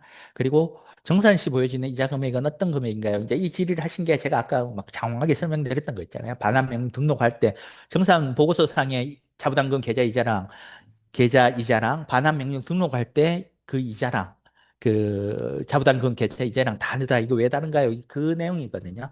제가 아까 충분히 설명을 드렸으니까 한번 확인하시고 읽어보시면 될 것 같습니다. 그리고 집행잔액과 이자가 발생해서 보탬이 시스템에 반환 명령 등록을 했는데 세부 내용의 집행잔액이 안 보인다. 이자만 보인다. 이거 왜 그런 건가요? 그래서 제가 이것도 말씀드렸죠. 이제 예치형 사업은 이미 사업비 잔액이 예치이자에 있기 때문에 저 집행 잔액이 안 보인다라고 생각하시면 될 것 같습니다. 비치형 사업 같은 경우에는 이제 반환명령 등록할 때 집행 잔액이 보인다. 이렇게 차이가 난다라고 생각을 하시면 될 것 같고요. 그리고 자본장 기자에 있는 사업비 잔액과 그 이자 및 수익금 불인정금의 반환 절차에 대해서 궁금합니다. 이렇게 되어 있는데 요거는 제가 지금까지 설명드린 내용이에요. 그러니까 정산하고 이제 민간 보조 사업자가 시작을 하는 거죠. 이제 집행 마감하고 그 정산 이자 등록한 다음 자부담금 이자 등록한 다음에 정산 제출하면 정산을 진행을 하시고 교육청 담당자분께서 정산 처리하시고 정산 마감한 다음에 집행명령 등록해서 자부담금에 있는 계좌에 있는 돈을 예치 계좌로 반환을 시킨 다음에 예치 계좌에 있는 반환 징수 요청 반환 요청 혹은 징수 요청을 통해서 예치 계좌에 있는 돈을 최종적으로 사업비 계좌로 다시 반환 처리를 한다. 이렇게 생각을 하시면 될 것 같습니다. 그 사업연도 내에 사업 종료되면 남은 잔액에 대해서 반환처리 어떻게 진행하나요? 이렇게 돼 있는데 그 딱 종료되는 시점에서 정산 그 집행 마감하고 정산 처리하시면 돼요. 그러니까 정산하듯이 그렇게 진행을 하시면 되고요. 그리고 예치계좌 이제 반납하는 부분은 이제 교육청 담당자분이 처리를 별도로 하시거든요. 그거는 이제 교육청 총괄 담당자분이 처리를 하신다라고 생각을 하시면 될 것 같습니다. 그래서 이제 사업비 종료됐고 반환 처리까지 됐고 실적 보고서까지 다 처리가 다 끝났죠. 이제 실적 보고서 승인했고 정산까지 마감이 됐고 반환 처리까지 다 됐어요. 그러면 사업이 이제 끝난 겁니다. 그러면 여기 계시는 담당자분들께서 여기 수행사업 정보관리 화면에 요약 정보 가셔서 요약 정보 보시면 사업 종료라고 이렇게 버튼이 보이실 거예요. 이게 원래는 저장이었을 거예요. 근데 사업이 수행되고 이제 최종적으로 다 완료되고 나면 실적 보고서 승인하고 다 완료되고 나면 이제 사업 종료 버튼으로 바뀌거든요. 그러면 사업 종료 버튼을 눌러서 사업 종료를 처리를 해줘야 최종적으로 정보 공시도 진행을 할 수 있고 이렇게 할 수 있다라고 생각하시면 될 것 같습니다. 네, 다음은 정보 공시 부분입니다. 정보 공시 부분은 수도 없이 설명을 드렸기 때문에 제가 오늘 교육에서는 가장 핵심적인 내용만 설명을 드리겠습니다. 이제 정보 공시 같은 경우에는 일단 기간적으로는 4월 달에 4월 30일 회계연도 끝나고 4개월 이내에 무조건 정보 공시를 진행을 하라고 되어 있기 때문에 4월 30일까지 정보 공시 진행을 꼭 해주셔야 되고요. 2025 회계연도 보조사업 같은 경우에는 그 대상이 되는 그 사업들은 그 해당 기관이, 수행 기관이 2025년도에 수행한 사업들, 그러니까 사업 총액이 500만 원인 경우, 그러니까 다섯 개, 100만 원씩 해서 다섯 개를 받았다, 다섯 개를 수행했다.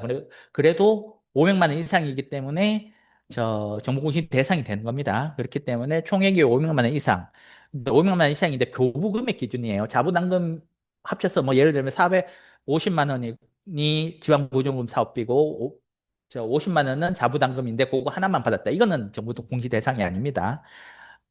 그 교부받은 지방보조금 교부받은 금액 기준 500만 원 이상, 그러니까 총 사업비 500만 원 이상이 이제 그 정부 공시 대상이 된다라는 거 참고하시면 될 것 같고요.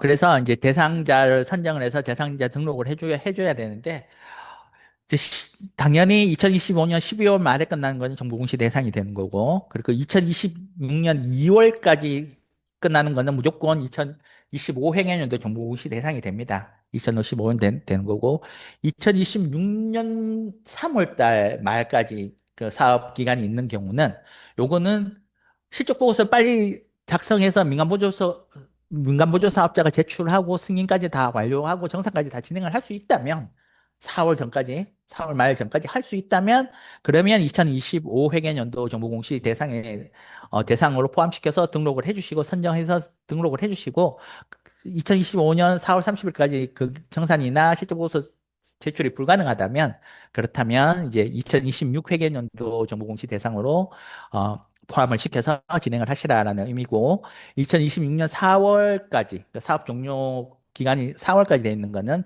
차년도 즉 2026 회계연도 정보공시 대상에 포함시켜서 진행을 하시라라고 생각을 하시면 됩니다. 그리고 이제 공통으로 필요한 서류들이 여기 뒤에 보시면 알겠지만 신청서, 정산보고서, 중요재산 현황, 뭐 교부 신청서 이렇게 들이 있는데 이제 3억 원 이상 같은 경우에는 정산보고서 검증 서류가 필요합니다. 그렇게 어, 이제 정산보고서 검증 서류가 필요한데 이 3억 원 이상은 단일 사업 기준이에요. 그러니까 1억원짜리 3개 해서 그러면 1억, 1억, 1억, 그러니까 그러니까 3억이니까 검증 서류를 제출해야 된다. 이게 아니고 한 개의 사업, 단일 사업 기준으로 3억 원 이상일 때만 검증 서류 제출 대상이 되는 겁니다. 그러니까 그 부분만 참고를 하시면 되고, 그리고 이제 그 재무제표 결산서라든가 회계감사 보고서는 10억 원 이상인데 요 10억 원 이상은 또 단일 사업이 아니라 당해 연도 2025년도에 그 교부받은 사업비가 총 사업비가 10억 원 이상. 그러니까 1억 원씩 10개 받았으면 재무제표 결산서라든가 회계감사 보고서 다 제출해야 됩니다. 그 대상이 돼서 그렇다라고 생각을 하시면 될 것 같아요. 이 부분만 하시면 뭐 대상 선정하고 하는 부분은 여기 정보공시 조회 화면에서 이제 1월부터 매년 1월부터 4월까지는 업무 시스템 초기 화면에 그 접속하면 사업 종료가 정보공시 대상 사업이 한 건 있습니다. 그러면서 이렇게 계속 떠요. 그러면 빨리 사업 종료해서 정보공시 대상 사업으로 등록을 그 대상 선정을 한 다음에 이제 민간모주 사업자가 등록을 할 수 있게끔 그렇게 처리를 진행을 해주셔야 됩니다. 그렇게 해서 이제 정보공시 대상으로 그러니까 조회를 하면 내용들이 그 500만 원 이상이라든가 그 500만 원 이상 사업들이 다 조회가 됩니다. 그 물론 사업 종료가 된 건들입니다. 사업 종료가 된 건들이 다 조회가 되면 뭐 500만 원, 500만 원 이상 건들은 이제 기본 그 사업 계획서라든가 교부 신청 기본 건들은 다 공정 서류들을 이렇게 제출을 해야 되고 검증 결과나 이런 것들은 이제 제출 대상이 아니겠죠, 그죠? 그러니까 제출 대상이 아닌 거고 그리고 뭐 그 3억 이상인 경우, 여기 3억 이상인 경우 있죠. 그런 경우에는 검증 결과도 이제 제출해야 된다, 대상이 된다라고 이렇게 되어 있을 거고, 이제 합쳐서 10억 이상이면 다, 전부 다 이제 대상에서 다 작성을 해야 된다. 이렇게 생각을 하시면 될 것 같습니다. 그렇게 해서 대상 선정해서 하시고 난 다음에, 대상 선정하면 민간보조 사업자한테 이제 문자가 가거든요. 문자가 가면 이제 민간보조 사업자가 해당 내용 확인하고 정보공시 등록을 합니다. 정보공시 이제 등록을 하면 여기서 조회가 되거든요. 그러니까 조회가 되면 해당 내용 확인하고 그 게시를 승인한 다음에 게시를 해주면 되는데 이제 최근에 그 기능 개선된 게 여기 불성실 공시 등록 화면이 이렇게 있어요. 그러니까 버튼이 있어요. 여기서 이제 불성실 공시 등록을 해서 그 공시를 제대로 안 하는 건들 그 대상 선정을 했는데 계속 이제 공시를 안 하고 있다거나 이런 건들에 대해서는 불성실 공시 등록 버튼을 클릭을 해서 불성실 공시 등록을 하게 되면 뒤에 설명들이 부정수급 관리, 검토 관리에서 이제 해당 건이 자동으로 조회가 돼, 연기돼서 조회가 되거든요. 그러면 해당 건은 이제 교육부에서도 확인을 할 수 있고 해당 내용들을 등록을 하실 수가 있다라고 생각해 주시면 될 것 같아요. 그래서 최종적으로 확인을 하고 내용들 쭉 확인한 다음에 그 민간보조사업자가 제출한 정보공시 자료들을 확인하시고 난 다음에 최종적으로 승인을 하거나 혹은 반려를 해주시면 된다라고 생각을 해주시면 됩니다. 지금 공유된 창이 지금 닫혔다고 뜨는데 그죠? 잠시만요. 이게 갑자기 꺼져가지고요. 잠시만. 죄송합니다. 잠시만요. 갑자기 화면이 꺼져가지고요. 제가 좀 요거 좀 조치하겠습니다.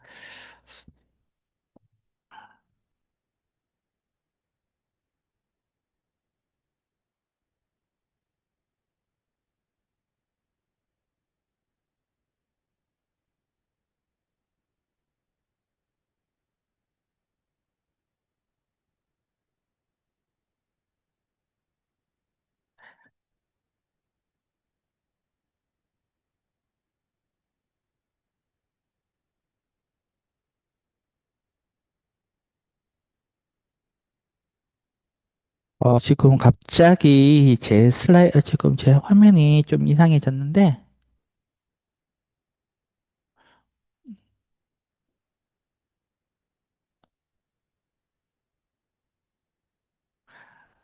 되는 것 같아요. 잠깐만.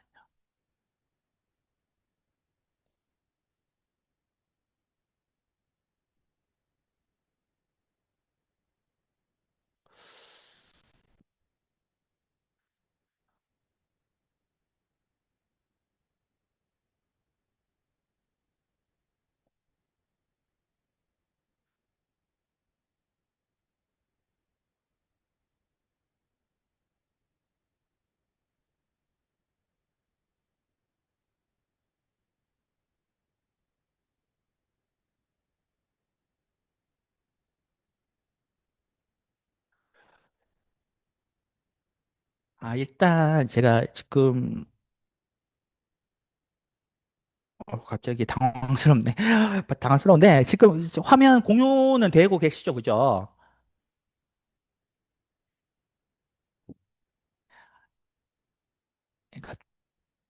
그래서 지금 아까 정보공시 죄송합니다. 지금 갑자기 제 컴퓨터 노트북 화면이 꺼지는 바람에 제가 좀 당황을 했어요. 그래서 했는데 아무튼 그 제출하고 게시까지 진행을 해주시면 되고요. 그래서 이제 최종적으로 확인을 하시고 게시를 진행을 해주시면 게시가 완료가 됩니다. 게시가 완료가 되고 그러면 이제 교육정보태미에서 게시 처리를 하게 되면 포털에 가보시면 이렇게 정보공시 화면으로 그 홈페이지 그 모바일 통해서도 확인하실 수 있고 포털에서도 정보공시 내용을 확인하실 수가 있습니다. 그래서 그리고 정보공시 등록 업무 대행 같은 경우에는 이제 그 IT 취약계층을 통해 취약계층 같은 경우에는 이제 교육청 담당자분이 그러니까 동의서를 받고 동의를 받아가지고 직접 등록해 주는 거예요. 대신 등록해 준다고 생각하시면 됩니다. 그래서 여기 신규 작성 버튼을 눌러서 각 탭별로 아까 그 민간보조 사업자가 이제 각 탭별로 이 것들을 다 등록하듯이 하나하나 다 등록을 그 교육청 담당자가 해주셔야 돼요. 그래서 다 해주신 다음에 게시를 해줘서 진행을 하는 거라고 생각을 해주시면 될 것 같습니다. 그래서 정보공시 업무도 업무적으로 해야 되는 당연히 해야 되고요. 500만 원 이상인 경우에는 반드시 해야 된다라고 생각을 하시고 되고 사업 진행이 모두 종료됐는데 정보공시 대상 선정 메뉴에서 해당 사업이 조회가 안 된다라는 건 제가 말씀드렸다시피 교부금 총액이 500만 원 이상이 되는지 확인을 한번 해보시고 그리고 해당 사업이 사업 종료 처리가 다 되어 있는지 한번 확인해 보시면 될 것 같아요. 그리고 마지막으로 이제 부정수급 관리입니다. 부정수급 관리는 이제 지금 점점 부정수급에 대해서 이렇게 좀 더 이렇게 강도 높게 그렇게 관리를 요구를 하고 있기 때문에 이제 부정수급 관리 기, 기능이 이제 새로 생긴 거고요. 이게 부정수급 검토 관리에서 이제 부정수급 되는 이제 그 사업들을 등록을 하고 그리고 그 부분에 대해서 이제 수행 배제, 그 해당 기관에 대해서 수행 배제를 할 것인지, 그래서 수행 배제한 이 기관들에 대해서 이제 정보 공개를 할 것인지, 그리고 정보 공개할 때는 정보 공개해서 뭐 그 통보를 하고 소명을 하고 이제 최종적으로 결과를 이제 심의한 다음에 결과를 하고 이런 부분들을 다 시스템에서 다 등록하고 처리를 할 수 있게끔 그렇게 되어 있습니다. 그래서 이제 부정수급 검토 관리에서 확정을 하게 되면 교육부에서 부정수급 정보 관리에서 교육부에서 확인이 가능하고요. 그리고 수행 배제 정보 관리에서 수행 배제 정보를 이제 제출을 하게 되면 또 부정수급 정보 관리에서 그 교육부에서 또 수행 배제 정보를 또 확인을 하실 수가 있고 마지막으로 신고 포상 관리에서 또 신고 포상 내용 등록한 거를 또 제출을 하게 되면 교육부에서 해당 내용을 다 확인하실 수가 있다. 그러니까 이전에 뭐 엑셀로 다 제출했던 거를 시스템에서 다 이제 교육부까지 다 확인을 하실 수 있게끔 그렇게 구성되어져 있다라고 생각을 하시면 됩니다. 그렇게 해서 먼저 부적수급 관리 이제 화면인데요. 부적수급 검토 관리 화면에서 해당 내용들을 확인을 해주시면 되고요. 그래서 해당과 부정수급 검토 관리에서는 그 본인이 지금 해당 그 보조사업 담당자분이 지금 시스템에서 수행하고 있는 사업들을 조회를 하고 등록을 할 수 있는 화면이에요. 그냥 그래서 이렇게 등록을 해서 확정 요청을 저장한 다음에 이제 확정 요청을 해서 실질적으로 부정수급 사업으로 등록하게끔 그렇게 해주는 거거든요. 그래서 본인들이 이제 이전에는 불과 한 1개월 전까지만 해도 그러니까 본인이 수행하는 사업이더라도 일일이 다 이제 부정수급 사업으로 등록을 했어야 되는데 지금은 부정수급 검토 관리라는 메뉴가 에서 이제 조회를 한 다음에 본인 사업 중에 부정수급 사업 대상으로 이제 등록건들을 이렇게 등록 여부를 등록을 해서 이렇게 등록을 시켜줄 수 있다라는 부분입니다. 그렇게 해서 확정 요청을 하게 되면 이제 담당자가 해당 내용을 확인하고 확정 처리를 해서 제출을 해줄 수가 있게 됩니다. 그리고 이제 부정수급 정보 등록에서는 아까 부정수급 검토관리에서 그 보조사업 담당자가 등록한 건이라든가 아니면 별도로 엑셀 서식을 다운로드 받아서 실제로 그 여기에 이제 그 보조사업으로 그 시스템에서 관리되고 있지 않는 뭐 사업이라든가 뭐 여러 가지 이제 사업들을 등록을 하실 수가 있거든요. 그래서 그 행추가 버튼을 눌러가지고 하나하나 아니면은 엑셀 업로드를 통해서 하나하나 다 부정수급 정보를 등록을 하실 수가 있고, 어, 불성실 공시 등록, 아까 정보공시에서 불성실 공시 등록 한 건들도 해당 화면에서 다 등록된다라고 생각해 주시면 될 것 같아요. 그래서 해당 내용들을 확인을 하고, 이제 행추가해서 이제 사업들을 다 등록을 해 주실 수가 있고, 그래서 이제 수행 사업명을 클릭을 해서 이제 수급자 정보라든가 상세 정보들을 하나하나 다 해서 저장을 한 다음에 확정 요청을 진행을 해 주실 수가 있습니다. 그러면 확정 요청을 하게 되면 총괄 담당자가 부정수급 정보 등록을 이제 최종적으로 또 저장을 한 다음에 아니, 최종적으로 이제 확정하고 승인을 할 수가 있습니다. 그래서 이제 총괄 담당자 승인하게 되면 이제 해당 내용을 교육부에서 또 확인할 수 있다. 이렇게 생각을 하시면 될 것 같아요. 그리고 이제 부정수급에서 정보 관리에서 이제 확정된 건들은 여기 수행 배제 정보 관리에서 또 조회가 되거든요. 그러면 해당 건들을 제출을 하고 해당 건들의 내용을 확인한 다음에 수행 배제 정보 관리에서 제출을 하게 되면 그러면 17기도 교육청의 총괄 담당자분들은 여기서부터는 다 이제 총괄 담당자가 하는 겁니다. 총괄 담당자분들이 다 이제 해당 건들을 조회가 가능하세요. 그러면은 해당 건들을 조회해서 이 사람들은 뭐 수행 정보가 이렇게 있구나라는 걸 다 확인을 하실 수가 있고 그 다음에 이제 게시를 해주게 되면 이제 게시 처리를 할 수가 있습니다. 그래서 이제 수행 배제 정보 상세 버튼에서 이제 총괄 담당자분만 뭐 하시면 되는데 수행 배제 이제 등록 일자를 등록을 하게 되면 여기에 이제 엑셀 파일처럼 이렇게 표가 있죠. 여기에 따라서 수행 배제 기간이라든가 이런 게 자동으로 이제 등록이 된다라고 생각을 하시면 될 것 같아요. 자동으로 세팅이 된다 이렇게 생각하시면 됩니다. 근데 수행 배제 정보가 끝나고 나면 이제 이 기간에 대해서 그 뭐 정보 공개를 할 것인지 말 것인지를 이제 그 결정을 하거든요. 그러면 정보 공개 대상 관리로 가서 그 해당 내용을 확인을 하고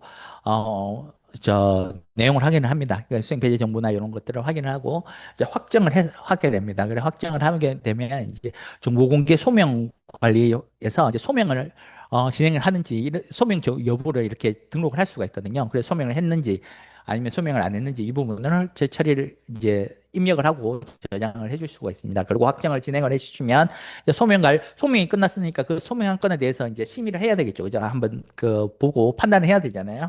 그럼 심의 관리에서 해당 내용을 하고 이제 심의를 뭐 진행을 했는지 안 했는지 이런 부분들을 내용을 확인하고 확정 처리를 해줄 수 있습니다.